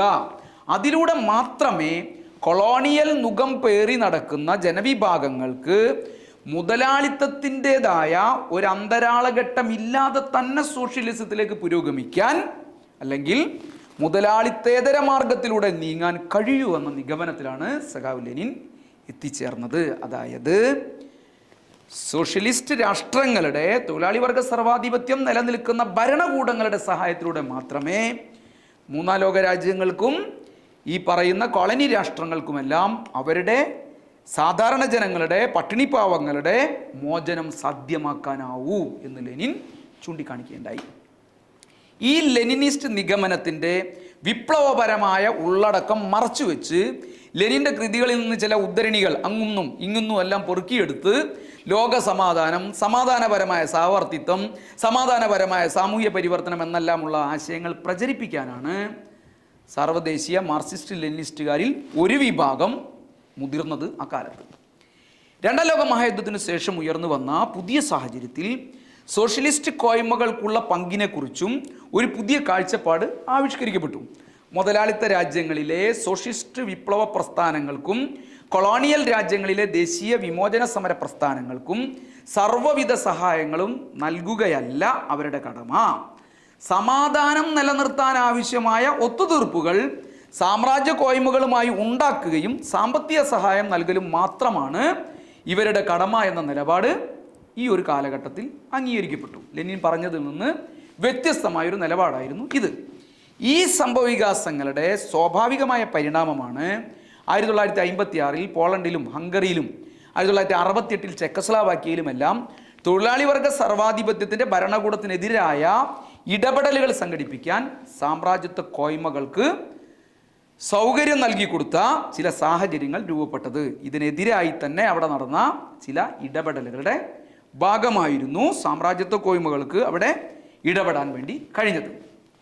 ഈ സംഭവങ്ങളിൽ നിന്ന് പാഠം പഠിച്ച് ലെനിനിസത്തിൻ്റെ ഉറച്ച അടിസ്ഥാനത്തിൽ കാര്യങ്ങളെ കാണാനും കൈകാര്യം ചെയ്യാനും തുടങ്ങുന്നതിന് പകരം സർഗാത്മക മാർക്സിസത്തിൻ്റെ പേരിൽ ആവിഷ്കരിക്കപ്പെട്ട പുതിയ സിദ്ധാന്തങ്ങൾ കൂടുതൽ വ്യാപകമായ തോതിൽ പ്രചരിപ്പിക്കാനും അതിനനുസരിച്ച് പ്രവർത്തിക്കുവാനുമാണ് ഒട്ടനവധി രാജ്യങ്ങളിലെ മാർക്സിസ്റ്റ് ലെനിനിസ്റ്റുകളിൽ ഒരു വിഭാഗം ശ്രമിച്ചുകൊണ്ടിരുന്നത്. ഇതിൻ്റെ ഫലമായി ലോക കമ്മ്യൂണിസ്റ്റ് പ്രസ്ഥാനവും സോഷ്യലിസ്റ്റ് ചേരിയും രണ്ടായി പിരിയുന്ന സാഹചര്യം ഉണ്ടായി. പിന്നീട് ഈ രണ്ട് ചേരിയിലും ഭിന്നിപ്പ് പൊട്ടിപ്പുറപ്പെട്ട് രൂക്ഷമായി തീർന്നു. സുശക്തമായ രണ്ട് സോഷ്യലിസ്റ്റ് കോയ്മകൾ സൈനിക നിലവാരത്തിൽ അന്യോന്യം ഏറ്റുമുട്ടുകയും അതിൽ ഓരോ ചേരിയും മറുചേരിക്കെതിരായി സാമ്രാജ്യത്വ കോയ്മകളുടെ നയതന്ത്രപരമായ സഹായം തേടുകയും ചെയ്തു. പരസ്പരം അപ്പുറത്തേക്കും ഇപ്പുറത്തേക്കും സാമ്രാജ്യത്വ കോയ്മകളുടെ സഹായത്തോടുകൂടി ആക്രമിക്കാനുള്ള സാഹചര്യം ഉണ്ടാക്കുകയും ചെയ്തു എന്നുള്ളത് ലക്ഷക്കണക്കിന് മനുഷ്യർ ജീവൻ നൽകി ലോകത്താകെ രൂപപ്പെടുത്തിയെടുത്ത വിമോചന പ്രസ്ഥാനത്തിനോട് ചെയ്ത കൊടും ചതിയായിരുന്നു. ഇന്ത്യ, പാകിസ്ഥാൻ എന്നിവിടങ്ങളിലെ അടക്കം ബൂഷ ഫ്യൂഡൽ മേധാവിത്വം നിലനിൽക്കുന്ന രാജ്യങ്ങളിലെ അടക്കം ഭരണാധികാരികളെയും ഇതുപോലെ തന്നെ സ്വന്തം ചേരിയിൽ നിർത്തുന്നതിന് രണ്ട് പ്രബലമായ സോഷ്യലിസ്റ്റ് കോയ്മകളും പരസ്പരം മത്സരിക്കാൻ വേണ്ടി തുടങ്ങി. ഈ പ്രക്രിയക്ക് മുൻകൈയെടുത്തത് ലെനിൻ വ്യക്തിപരമായ നേതൃത്വത്തിൽ വളർത്തിയെടുത്ത, ത്യാഗപൂർണമായ നിലയിൽ വളർത്തിയെടുത്ത സോവിയറ്റ് കമ്മ്യൂണിസ്റ്റ് പാർട്ടിയാണ് എന്നുള്ളത് ലോകത്തെ കമ്മ്യൂണിസ്റ്റുകാരെ എല്ലാം വേദനിപ്പിച്ച സംഭവമായിരുന്നു. സോവിയറ്റ് കമ്മ്യൂണിസ്റ്റ് പാർട്ടിയുടെ ഈ സമീപനത്തെ എതിർക്കുന്നുവെന്ന് അവകാശപ്പെടുന്ന ചൈനീസ് കമ്മ്യൂണിസ്റ്റ് പാർട്ടിയും ഈ പ്രക്രിയക്ക് അവരുടേതായ സംഭാവനകൾ അക്കാലത്ത് തന്നെ നൽകുകയുണ്ടായി. അവരുടെ കൂടി ആനുകൂല്യത്തോടെയാണ് ദേശീയ ജനാധിപത്യവും മുതലാളിത്തേതര മാർഗവും എന്ന ആശയം അംഗീകരിക്കപ്പെടുകയും പ്രചരിപ്പിക്കപ്പെടുകയും എല്ലാം ചെയ്തത്. സമാധാനപരമായ സഹവർത്തിത്വം മുതലായ ആശയങ്ങൾക്കും ലോകത്തെ അത്തരം നിലപാട് സ്വീകരിച്ച കമ്മ്യൂണിസ്റ്റ് പാർട്ടികൾക്കും വിഭാഗങ്ങൾക്കും എല്ലാം അവർ അംഗീകാരം നൽകുകയും ചെയ്യുന്ന സ്ഥിതിയുണ്ടായി. പിന്നീട് സോവിയറ്റ് കമ്മ്യൂണിസ്റ്റ് പാർട്ടിയുടെ തെറ്റുകൾ തിരുത്തുകയാണ് എന്ന പേരിൽ ലോകവിപ്ലവ പ്രസ്ഥാനത്തെ വലിയ നിലയിലേക്ക് മറുവണ്ടം ചാടിക്കുന്ന സമീപനവും ചൈനീസ് കമ്മ്യൂണിസ്റ്റ് പാർട്ടി അംഗീകരിക്കുന്ന നിലയുണ്ടായി. ഈ രണ്ട് പ്രബല സോഷ്യലിസ്റ്റ് രാജ്യങ്ങളിലെയും കമ്മ്യൂണിസ്റ്റ് പാർട്ടികൾ ഇന്ത്യയിലെ മാർക്സിസ്റ്റ് ലെനിനിസ്റ്റുകാരെ തന്താങ്ങളുടെ ചേരിയിലേക്ക് പിടിച്ചു വലിക്കാനുള്ള ശ്രമവും വലിയ നിലയിലേക്ക് നടത്തേണ്ടായി. അത് ഭാഗികമായി വിജയിക്കുകയും ചെയ്തു എന്നുള്ളതാണ് ഇന്ത്യയിലെ കമ്മ്യൂണിസ്റ്റ് പ്രസ്ഥാനത്തിൻ്റെ ചരിത്രം പരിശോധിച്ചാൽ കാണാൻ വേണ്ടി നമുക്ക് കഴിയാം. ഗൗരവമായ ഒരു പ്രതിസന്ധി ഇതിൻ്റെ ഭാഗമായി ഇന്ത്യൻ വിപ്ലവ പ്രസ്ഥാനത്തിനകത്ത് ഉണ്ടായി. ഈ വിപ്ലവ പ്രസ്ഥാനത്തിന് നേതൃത്വം കൊടുത്ത യഥാർത്ഥ മാർക്സിസ്റ്റ് ലെനിനിസ്റ്റുകൾക്ക് വലിയ പ്രതിസന്ധിയായി ഈ സാഹചര്യത്തെ നേരിടേണ്ടി വന്നു. എന്താണ് ലെനിനിസത്തിൻ്റെ ഇന്ത്യൻ മാർഗം, എന്താണ് ഇന്ത്യയുടെ സവിശേഷമായ പ്രശ്നങ്ങൾ എന്നത് സംബന്ധിച്ച ഗൗരവമായ ചർച്ചകൾ ഇക്കാലത്ത് ഇന്ത്യയിലെ കമ്മ്യൂണിസ്റ്റുകാർക്കിടയിലും കമ്മ്യൂണിസ്റ്റ് പാർട്ടിക്കകത്തും നടക്കുകയുണ്ടായി. നേരത്തെ ചൂണ്ടിക്കാണിച്ചതുപോലെ ബൂർഷ്വാ ദേശീയ പ്രസ്ഥാനത്തിനകത്ത് ഒരു സ്വതന്ത്ര വിപ്ലവ ശക്തിയായി പ്രവർത്തിച്ച് കൃഷിക്കാരടക്കമുള്ള നാട്ടിൻപുറങ്ങളിലെ പട്ടിണിപ്പാവങ്ങളെ വിപ്ലവ വായാടിത്തത്തിൻ്റെ അടിസ്ഥാനത്തിൽ സംഘടിപ്പിച്ച് അവരുടെ വർഗസമരത്തിൻ്റെ സംഘടിത രൂപത്തെ, അതായത് ലെനിൻ പറഞ്ഞ കർഷക സോവിയറ്റുകൾ എന്ന രൂപത്തെ സംഘടിപ്പിക്കുക എന്ന മാർഗമവലംബിച്ച് തൊഴിലാളി കർഷക സമര ഐക്യം കെട്ടിപ്പടുത്ത് ദേശീയ വിപ്ലവത്തിൻ്റെ ശക്തികളെ കെട്ടഴിച്ചു വിടുന്നതിൽ ഇന്ത്യയിലെ ലെനിനിസ്റ്റുകൾക്ക് വലിയ പരാജയമുണ്ടാവാൻ ഞാൻ ഈ പറഞ്ഞ കാര്യങ്ങളെല്ലാം ഗൗരവമായ നിലയിലേക്ക് സഹായകരമായി. അതായത് ബൂർഷ്വാ ദേശീയ പ്രസ്ഥാനത്തിനകത്ത് ഒരു സ്വതന്ത്ര വിപ്ലവ ശക്തിയായി പ്രവർത്തിച്ച് കൃഷിക്കാരടക്കമുള്ള നാട്ടിൻപുറങ്ങളിലെ പട്ടിണിപ്പാവങ്ങളെ വിപ്ലവാടിസ്ഥാനത്തിൽ സംഘടിപ്പിച്ച് അവരുടെ വർഗസമരത്തിൻ്റെ സംഘടിത രൂപത്തെ ഉയർത്തിക്കൊണ്ടുവരിക, ഈ മാർഗം ഉപയോഗിച്ച് തൊഴിലാളികളുടെയും കർഷകരുടെയും ദേശീയ ഐക്യവും സമരവും കെട്ടിപ്പടുത്ത് ദേശീയ വിപ്ലവ ശക്തികളെ ശക്തിപ്പെടുത്തുക എന്നുള്ള ഏറ്റവും പ്രധാനപ്പെട്ട കാഴ്ചപ്പാടിൽ അക്കാലത്തെ മാർക്സിസ്റ്റ് ലെനിനിസ്റ്റുകൾക്ക് പരാജയമുണ്ടാവുന്നതിനിടയായ കാര്യങ്ങൾ ഈ പറഞ്ഞ അഭിപ്രായ വ്യത്യാസങ്ങളും ലെനിനിസത്തിനെതിരായ നിലപാടുകളുമായിരുന്നു. മുതലാളിത്തത്തിൻ്റെതായ മാർഗത്തിലൂടെ ഇന്ത്യയെ പുരോഗമിപ്പിക്കാൻ ബൂർഷ്വാസി ചെയ്യുന്ന ശ്രമങ്ങൾ ഗുരുതരമായ ജീവിത ദുരിതങ്ങളിലേക്ക് അധ്വാനിക്കുന്ന ജനങ്ങളെ എത്തിച്ചുകൊണ്ടിരിക്കുകയാണ്. ഈ നയം തുടരുന്ന കാലത്തോളം ജനജീവിതം ദുരിതപൂർണമായി തുടരുക തന്നെ ചെയ്യും. അതുകൊണ്ട് ബൂർഷ്വാസിയുടെ നേതൃത്വത്തിൽ രൂപം കൊണ്ടിട്ടുള്ള ഈ ഭരണവ്യവസ്ഥയെ ആകെ അടിമുടി മാറ്റി വിദേശ കുത്തകക്കാർ, ഫ്യൂഡൽ മേധാവിത്വവുമായി കൂട്ടുചേർന്ന് ഭരണകൂടം നിയന്ത്രിക്കുകയും അതുപയോഗിച്ച് വിദേശ കുത്തകക്കാരുമായി സാമ്പത്തിക ബന്ധങ്ങൾ ഉറപ്പിച്ച് ലാഭമടിക്കുകയും എല്ലാം ചെയ്യുന്ന നാടൻ വൻകിട മുതലാളിമാർ എന്നിവർക്കെല്ലാം എതിരായി ഒരു പുതിയ ഭരണകൂടം, ഒരു സുശക്തമായ ഇവർക്കെല്ലാം എതിരായി ഒരു സുശക്തമായ നടപടിയെടുക്കാൻ കഴിയുന്ന ഒരു പുതിയ ഭരണകൂടം തൊഴിലാളി വർഗത്തിൻ്റെ നേതൃത്വത്തിലും തൊഴിലാളി കർഷക സഖ്യത്തിൽ അടിയുറച്ചുകൊണ്ടും ഇന്ത്യ രാജ്യത്ത് നിലവിൽ വരണം.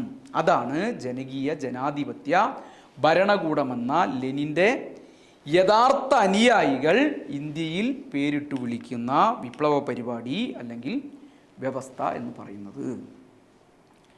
കർഷക സോവിയറ്റുകളെന്ന് ലെനിൻ വിളിക്കുന്ന കൃഷിക്കാരുടെ വിപ്ലവ സമര സംഘടനകളാണ് ഈ ജനകീയ ജനാധിപത്യ ഭരണകൂടത്തിൻ്റെ അടിത്തറ എന്ന് പറയുന്നത്. ഈ കർഷക സോവിയറ്റുകളുടെ വളർച്ചയ്ക്ക് തികച്ചും അനുകൂലമായ സാഹചര്യങ്ങളാണ് ഇന്ന് ഇന്ത്യ രാജ്യത്തുള്ളതെന്ന് ഭരണാധികാരി വൃത്തങ്ങൾ തന്നെ പരസ്യമായി സമ്മതിച്ചു കഴിഞ്ഞിട്ടുണ്ട്. ഇന്ത്യയിലെ ഗ്രാമപ്രദേശങ്ങൾ ഒരു പൊട്ടിത്തെറിയുടെ വക്കത്താണെന്നാണ് കേന്ദ്ര ആഭ്യന്തര വകുപ്പിൻ്റെ ഏറ്റവും അവസാനത്തെ നിഗമനങ്ങൾ വന്നുകൊണ്ടിരിക്കുന്നത്. നാട്ടിൻപുറങ്ങളിലെ ഈ സ്ഫോടകാവസ്ഥയെ സമർത്ഥമായി കൈകാര്യം ചെയ്യാൻ സ്വന്തം വർഗമേധാവിത്വത്തിന് എതിരില്ലാത്ത രീതിയിൽ ഗ്രാമീണ ജനതയുടെ അസ്വസ്ഥതയെ തിരിച്ചുവിടാൻ കഴിയുമോ എന്നാണ് ഭരണാധികാരി വർഗങ്ങൾ അല്ലെങ്കിൽ അവരുടെ വിവിധ വിഭാഗങ്ങൾ പരിശോധിച്ചുകൊണ്ടിരിക്കുന്നത്. നേരെ മറിച്ച് ഈ ഭരണാധികാരി വർഗങ്ങൾക്കെതിരായി ഇതേ അസ്വസ്ഥതയെ തിരിച്ചുവിടാനും അങ്ങനെ ബൂർഷ്വാ ഫ്യൂഡൽ വർഗങ്ങളെ ആകെ ഭരണരംഗത്തു നിന്ന് മാറ്റി നിർത്താനും അല്ലെങ്കിൽ അവരെയും അവരുടെ കൂട്ടുകാരായ ദേശീയ കുത്തകക്കാരെയും സാമ്പത്തിക രംഗത്തു നിന്ന് തുടച്ചു നീക്കാനും ശ്രമിക്കുകയാണ് വർത്തമാനകാലത്ത് മാർക്സിസ്റ്റ് ലെനിനിസ്റ്റുകളുടെ കടമ എന്ന് പറയുന്നത്. എന്നാൽ ലെനിനിസ്റ്റ് കാഴ്ചപ്പാടിനനുസരിച്ച് കാർഷിക വിപ്ലവത്തിൻ്റെ ശക്തികളെ കെട്ടഴിച്ചു വിടുകയെന്ന ഈ കാഴ്ചപ്പാടിനെതിരായിട്ടെന്ന പോലെ തന്നെ അതിനെ വികൃതപ്പെടുത്താനും ലെനിനിസ്റ്റുകളെന്ന് സ്വയം അവകാശപ്പെടുന്ന ചിലർ സംഘടിതമായി ശ്രമിക്കുകയുണ്ടായി. ഇതിനെതിരായുള്ള പ്രചരണം നടത്തുക മാത്രമല്ല, ഈ കാഴ്ചപ്പാടിനെതിരായുള്ള പ്രചരണം നടത്തുക മാത്രമല്ല, അതിനെ വികൃതപ്പെടുത്താനും ലെനിനിസ്റ്റുകളാണെന്ന് അവകാശപ്പെടുന്ന ചിലർ വളരെ സംഘടിതമായി ഇന്ത്യൻ രാഷ്ട്രീയത്തിനകത്ത് ശ്രമിക്കുകയുണ്ടായി. കാർഷിക വിപ്ലവത്തിൻ്റെ ശക്തികളെ ബൂർഷ്വാ ദേശീയതക്ക് അടിമപ്പെടുത്താനാണ് ഒരു വശത്ത് ഇവരുടെ ശ്രമം നടന്നതെങ്കിൽ മറുവശത്ത് കാർഷിക വിപ്ലവത്തിൻ്റെ ശക്തികളെ വളർത്തുന്നതുമായി ബന്ധപ്പെട്ട് ലെനിൻ ആവിഷ്കരിച്ച സമരതന്ത്രങ്ങളെ നിഷേധിക്കാനുള്ള ശ്രമവും ഇതേപോലെ തന്നെ നടക്കുകയുണ്ടായി. ഇതിൽ ആദ്യത്തേത് പ്രത്യയശാസ്ത്രത്തിൻ്റെ നേതൃത്വം എന്ന് പറഞ്ഞാൽ ഗാന്ധിസത്തിനാണ്.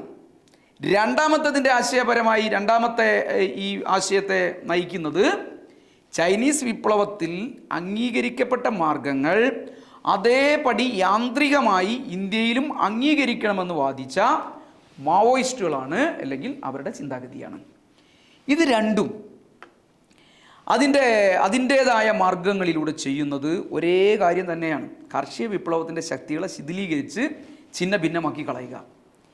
ചൈനയും ഇന്ത്യയും തമ്മിൽ പല കാര്യങ്ങളിലും വ്യത്യാസമുണ്ടെന്നും അതുകൊണ്ട് ചൈനയിൽ വിജയിച്ച അതേ വിപ്ലവ മാർഗം അതേ രീതിയിൽ തന്നെ ഇന്ത്യയിൽ പ്രയോഗിക്കാൻ ശ്രമിക്കുന്നത് ലെനിനിസ്റ്റ് വീക്ഷണത്തിന് ഘടകവിരുദ്ധമാണെന്ന് ആവർത്തിച്ച് പല ഘട്ടങ്ങളിലും ഇന്ത്യയിലെ കമ്മ്യൂണിസ്റ്റ് പ്രസ്ഥാനം പറഞ്ഞിട്ടുണ്ട്, ചർച്ച ചെയ്തിട്ടുണ്ട്. റഷ്യൻ വിപ്ലവത്തിൻ്റെ കാതലായ ഭാഗമെന്ന് പറയുന്നത് തൊഴിലാളികൾ, കർഷക ജനസാമാന്യത്തിൻ്റെ വിപ്ലവ സമരങ്ങളിലൂടെ ഉയർന്നു വരുന്ന സമര സംഘടനകൾ ബുഷ ഭരണകൂടത്തെ കടപുഴക്കി എറിഞ്ഞ് ജനങ്ങളുടെ അധികാരശക്തിയുടെ പ്രതീകങ്ങളായി മാറുക എന്നുള്ള പ്രക്രിയയായിരുന്നു. ഇതുതന്നെയാണ് സഖാവ് മാവോ സേതുങ് ചൈനയിൽ സ്വീകരിച്ചത്. എന്നാൽ ചൈനക്കുള്ള പല സവിശേഷതകളും കണക്കിലെടുത്തിട്ടാണ് ചൈനീസ് വിപ്ലവത്തിൻ്റെ മൗലികമായ സമരതന്ത്രം മാവോ ആവിഷ്കരിച്ചത്. എണ്ണത്തിൽ കുറഞ്ഞ ഒരു തൊഴിലാളി വർഗം, നിരവധി സാമ്രാജ്യത്വ കോയ്മകളുടെ സാമ്പത്തിക രാഷ്ട്രീയ മേധാവിത്വം, ഒരു കേന്ദ്രീകൃത ഭരണത്തിൻ്റെ അഭാവം, അതേപോലെ തന്നെ വിവിധ സംസ്ഥാനങ്ങൾ തമ്മിലുള്ള പരസ്പരം മത്സരം തുടങ്ങിയവയെല്ലാം ചൈനയെ സംബന്ധിച്ച് സവിശേഷമായ സാഹചര്യങ്ങളായിരുന്നു. ഇതുപോലെ തന്നെ റഷ്യക്കും ചൈനക്കും ഇല്ലാത്ത പല സവിശേഷതകളും ഇന്ത്യക്കുണ്ട്.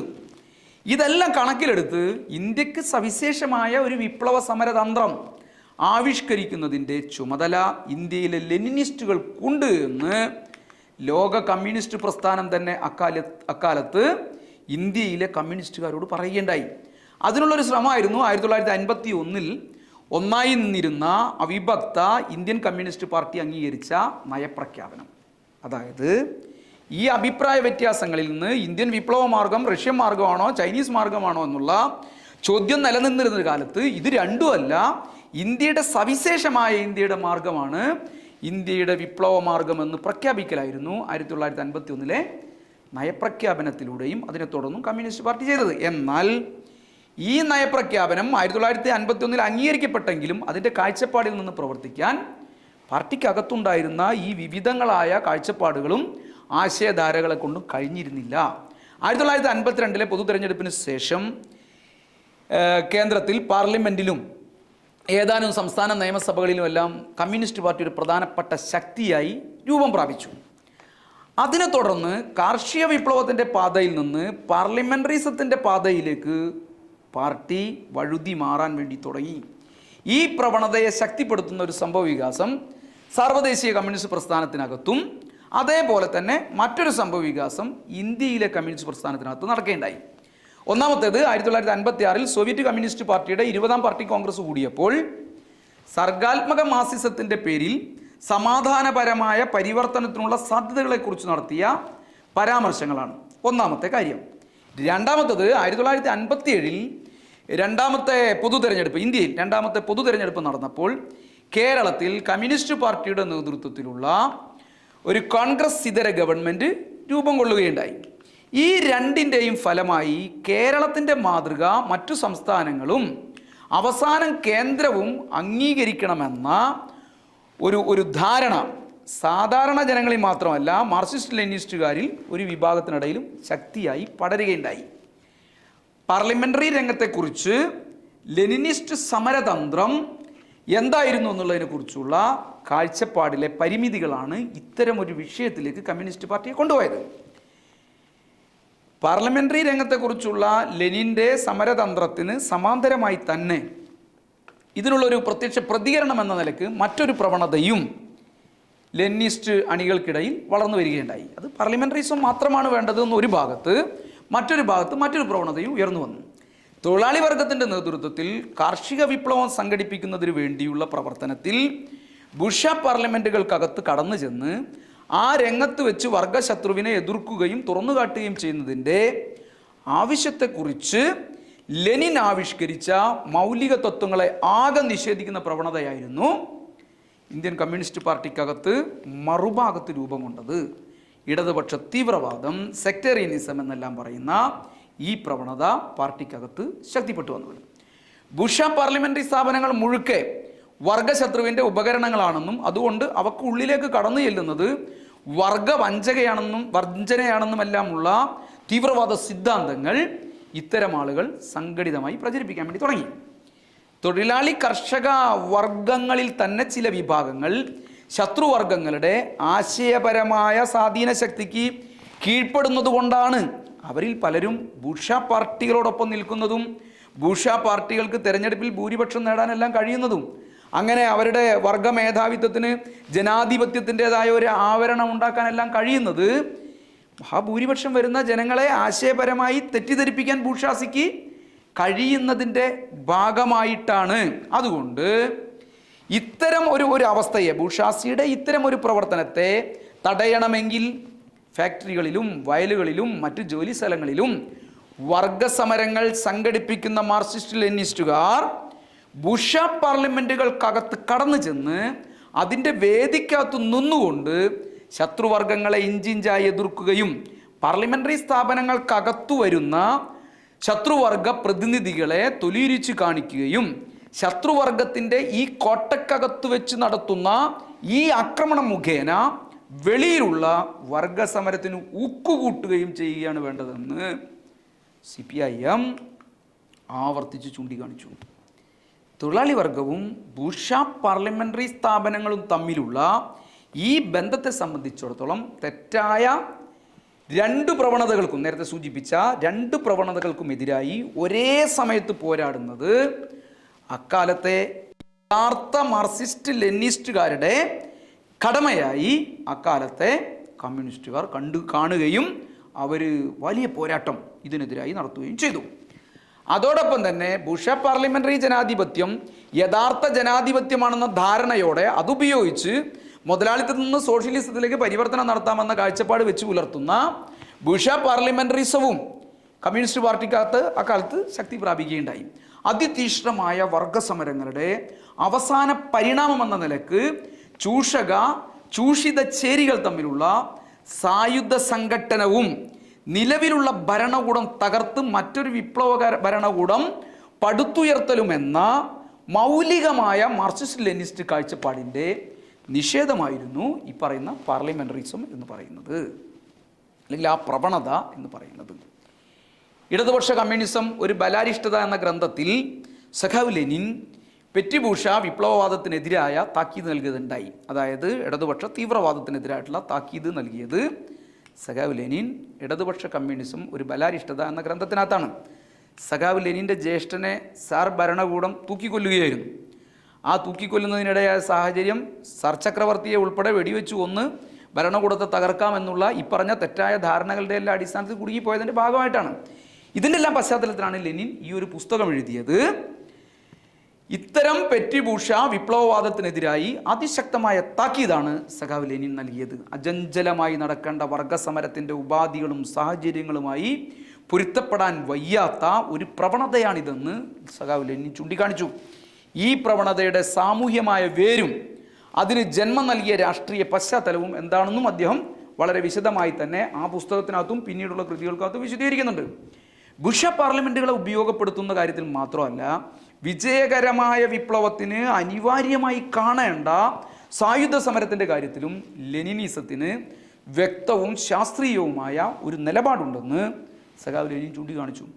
വിപ്ലവ പ്രസ്ഥാനത്തെ ചോരയിൽ മുക്കിക്കൊല്ലാൻ ശ്രമിക്കുന്ന ശത്രുവർഗത്തിനെതിരായി ജാഗരൂകരായിരിക്കുകയും ശത്രുവർഗത്തിൻ്റെ ആക്രമണത്തെ ഫലപ്രദമായി നേരിടുകയും ചെയ്യാൻ അധ്വാനിക്കുന്ന ബഹുജനങ്ങളെ സദാ സഹായിക്കുന്നത് വിപ്ലവകാരികളുടെ കടമയാണെന്ന ലെനിനിസ്റ്റ് സിദ്ധാന്തത്തെ നിഷേധിക്കുകയാണ് ഇക്കാലത്തെ നേരത്തെ പറഞ്ഞ ഇടതുപക്ഷ തീവ്രവാദികൾ മറുഭാഗത്തും ചെയ്തുകൊണ്ടിരുന്നത്.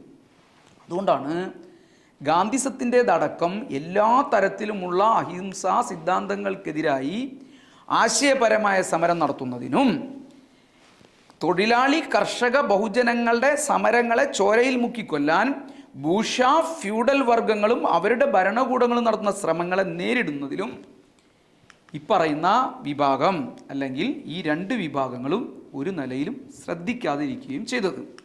അതായത് അവർ ഈ പറഞ്ഞ ഏറ്റവും പ്രധാനപ്പെട്ട കടമകൾ നിർവഹിക്കാതെ ഇന്ത്യയിലെ ബൂർഷ്വാസിയെ സഹായിച്ചു കൊടുക്കുകയായിരുന്നു എന്നർത്ഥം. എന്നാൽ തീവ്രവാദികളെന്ന് വിളിക്കപ്പെടുന്നവർ ചെയ്യുന്നത് പോലെ സ്ഥലകാല ഭേദമൊന്നും നോക്കാതെ എല്ലായിടത്തും ഇപ്പോഴും സായുധ സമരം സംഘടിപ്പിക്കുക എന്ന സമീപനം യഥാർത്ഥത്തിൽ ലെനിനിസത്തിനില്ല. മറ്റെല്ലാ കാര്യങ്ങളിലും എന്ന പോലെ ആയുധപ്രയോഗത്തിൻ്റെ കാര്യത്തിലും ലെനിനിസത്തിന് സമൂർത്തവും തികച്ചും ശാസ്ത്രീയവുമായ ഒരു സമീപനമാണുള്ളത്. 1906 മെൻഷെവിക് ബോൾഷെവിക് വിഭാഗങ്ങൾ തമ്മിൽ ഐക്യം സ്ഥാപിക്കുന്നതിന് വേണ്ട നയപരമായ അടിസ്ഥാനമെന്ന നിലയിലുള്ള ധാരാളം പ്രമേയങ്ങൾ സഖാവ് ലെനിൻ തയ്യാറാക്കുകയുണ്ടായി. അതിനൊന്നിൻ്റെ തലവാചകം തന്നെ സായുധ കലാപം എന്നായിരുന്നു. ഗറില്ല യുദ്ധത്തിൻ്റെ നടപടികൾ അംഗീകരിക്കൽ, അതുപോലെ തന്നെ താൽക്കാലിക വിപ്ലവ ഗവൺമെൻറ്റും പ്രാദേശിക വിപ്ലവ ഭരണ കേന്ദ്രങ്ങളും എന്നിവയെല്ലാമായിരുന്നു ആ പ്രമേയങ്ങളുടെ തലക്കെട്ടുകൾ എന്ന് പറയുന്നത്. 3 പ്രമേയങ്ങൾ ഏറ്റവും പ്രധാനമായി ലെനിൻ അക്കാലത്ത് തയ്യാറാക്കുകയുണ്ടായി. 1905 ഒന്നാം വിപ്ലവത്തെ തുടർന്നുണ്ടായ സാഹചര്യത്തിൽ സായുധ സമരത്തിനുള്ള സ്ഥാനം, അതിനുണ്ടായിരിക്കേണ്ട സവിശേഷ രൂപങ്ങൾ, അതും മറ്റു രൂപങ്ങളും തമ്മിലുള്ള ബന്ധം മുതലായവയാണ് ഈ പ്രമേയങ്ങളുടെ ഏറ്റവും പ്രധാനപ്പെട്ട ഉള്ളടക്കമായി സഖാവ് ലെനിൻ ചൂണ്ടിക്കാണിച്ചത്. മറ്റു സമരരൂപങ്ങളുമായി ബന്ധപ്പെടുത്തി അവക്ക് കീഴ്പ്പെടുത്തിക്കൊണ്ട് തന്നെ സായുധ സമരത്തിൻ്റെ പ്രശ്നങ്ങൾ കൈകാര്യം ചെയ്യാനാണ് ലെനിൻ ഈ പ്രമേയത്തിലെല്ലാം ശ്രമിച്ചിട്ടുള്ളത്. അത് കഴിഞ്ഞ് ഏതാനും ദിവസങ്ങൾക്ക് ശേഷം ഗറില്ല സമരമടക്കം വിപ്ലവകാരികൾക്ക് അംഗീകരിക്കാവുന്ന സമരമാർഗങ്ങളെക്കുറിച്ച് മാർക്സിസത്തിനുള്ള പൊതു സമീപനം എന്തെന്ന് വ്യക്തമാക്കിക്കൊണ്ട് അതിൻ്റെ പശ്ചാത്തലത്തിൽ റഷ്യയിലെ ഗറില്ല സമരത്തിനുണ്ടാവേണ്ട സ്ഥാനം വിശദീകരിച്ചുകൊണ്ടും ഒരു വിശദമായ ഒരു ലേഖനം തന്നെ സഖാവ് ലെനിൻ എഴുതി. തൊഴിലാളി വർഗ നേതൃത്വത്തിലുള്ള വിപ്ലവ പ്രസ്ഥാനത്തെ മുന്നോട്ട് നയിക്കുകയും ശക്തിപ്പെടുത്തുകയും ചെയ്യുമോ എന്ന ഒറ്റ മാനദണ്ഡം വെച്ചാണ്, അതായത് തൊഴിലാളി വർഗത്തിൻ്റെ നേതൃത്വത്തിലുള്ള വിപ്ലവ പ്രസ്ഥാനത്തെ മുന്നോട്ട് നയിക്കാനും ശക്തിപ്പെടുത്താനും ഏതെല്ലാം ആശയങ്ങൾക്കാണോ കഴിയുക എന്ന ഒരൊറ്റ മാനദണ്ഡം വെച്ചാണ് സഖാവ് ലെനിൻ സമരമാർഗങ്ങൾ പരിശോധിക്കുന്നതും നിശ്ചയിക്കുന്നതും എല്ലാം ചെയ്തതും.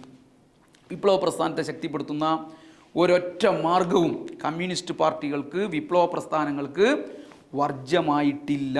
എന്നാൽ ഓരോ രാജ്യത്തിൻ്റെയും സവിശേഷമായ സാഹചര്യങ്ങൾക്കല്ലാതെ അനുസരിച്ചല്ലാതെ ഈ പോരാട്ടങ്ങളെ തകർക്കുന്ന നിലയിലേക്ക് എടുക്കുന്ന നിലപാടുകൾ ഒരു നിലയിലും അംഗീകരിക്കാൻ വേണ്ടി കഴിയില്ലെന്നും സഖാവ് ലെനിൻ ആവർത്തിച്ച് ചൂണ്ടിക്കാട്ടി. അതായത് സ്ഥലകാല സാഹചര്യങ്ങൾക്കനുസരിച്ച് പ്രസ്ഥാനത്തിന് സഹായകരമല്ലാത്ത ഒരൊറ്റ മാർഗവും ലെനിനിസത്തിന് സ്വീകാര്യമല്ല.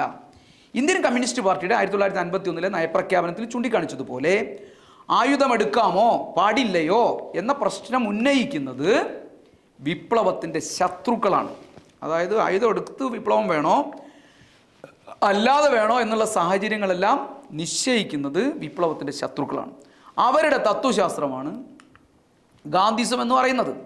അതിൻ്റെ തന്നെ മറുപുറമാണ് സംഘടിത ബഹുജന പ്രസ്ഥാനത്ത് നിന്ന് അടർത്തിയെടുത്ത് ഒറ്റയ്ക്ക് നിൽക്കുന്ന സായുധ സമരം. നിരുപാധികമായ അഹിംസയുടെ ഒരു മറുപുറമായി നമുക്ക് കാണാം നിരുപാധികമായ ബലപ്രയോഗം എന്നെല്ലാം പറയുന്നത്. ഈ രണ്ട് മാർഗവും, അതായത് ഗാന്ധിസത്തിൻ്റെ മാർഗവും തീവ്രമായ ഇടതുപക്ഷ തീവ്രതയുടെ മാർഗവും, രണ്ടും യഥാർത്ഥത്തിൽ സംഘടിത ബഹുജന പ്രസ്ഥാനത്തെ നിരായുധീകരിക്കുന്നതിലാണ് എത്തിക്കുക. ഇതിന് രണ്ടിനുമെതിരായി നിരന്തരമായ പോരാട്ടം, രണ്ടിനെയും തോൽപ്പിച്ച് സംഘടിതമായ ബഹുജന പ്രസ്ഥാനത്തിൻ്റെ കൂട്ടായ ശക്തി വളർത്തിയെടുത്ത് വർഗശത്രുക്കളുമായി അനിവാര്യമായി നടക്കാൻ വേണ്ടി പോകുന്ന ഏറ്റുമുട്ടലിന് തൊഴിലാളി കർഷക ബഹുജനങ്ങളുടെ എല്ലാ വിധത്തിലും, തൊഴിലാളി കർഷക ജനവിഭാഗങ്ങളെ ആകെ എല്ലാ വിധത്തിലും തയ്യാറാക്കാൻ വേണ്ടി പ്രവർത്തിക്കുമെന്ന പ്രതിജ്ഞ ചെയ്യുകയാണ് സഖാവ് ലെനിൻ്റെ ചരമവാർഷികം ആഘോഷിക്കുന്ന ഈ സന്ദർഭത്തിൽ ലോകത്താകെയുള്ള മാർക്സിസ്റ്റ് ലെനിനിസ്റ്റുകാരും ഇന്ത്യയിലെ മാർക്സിസ്റ്റ് ലെനിനിസ്റ്റുകാരും യഥാർത്ഥത്തിൽ ഈ മോചനത്തിനു വേണ്ടി പ്രവർത്തിക്കുന്നവരും ചെയ്യേണ്ട ഏറ്റവും പ്രധാനപ്പെട്ട ഉത്തരവാദിത്വമെന്ന് സഖാവ് EMS ഈ പ്രബന്ധത്തിലൂടെ 50 വർഷങ്ങൾക്ക് മുമ്പേ നമ്മളെ ഓർമ്മപ്പെടുത്തുകയുണ്ടായി. ഈ പ്രബന്ധത്തിൻ്റെ ആദ്യ ഭാഗം മുതൽ അവസാന ഭാഗം വരെയുള്ള 52 പേജുകളിലായിട്ടുള്ള ഈ പ്രബന്ധം, അതിൻ്റെ അനുബന്ധങ്ങൾ ഇതെല്ലാം ചേർത്തുകൊണ്ടാണ് ഈ ഒരു പുസ്തകം EMS പ്രസിദ്ധീകരിച്ചിട്ടുള്ളത്. തീർച്ചയായും വർത്തമാനകാലത്തും ഏറ്റവും പ്രസക്തമാണ് ഈ പുസ്തകം എന്നുള്ളത് കൊണ്ടാണ് ഈ വർഷത്തെ റെഡ് ബുക്ക് ഡേയിൽ സഖാവ് EMSൻ്റെ ഈ പുസ്തകം കേരളം ചർച്ച ചെയ്യുന്നത്.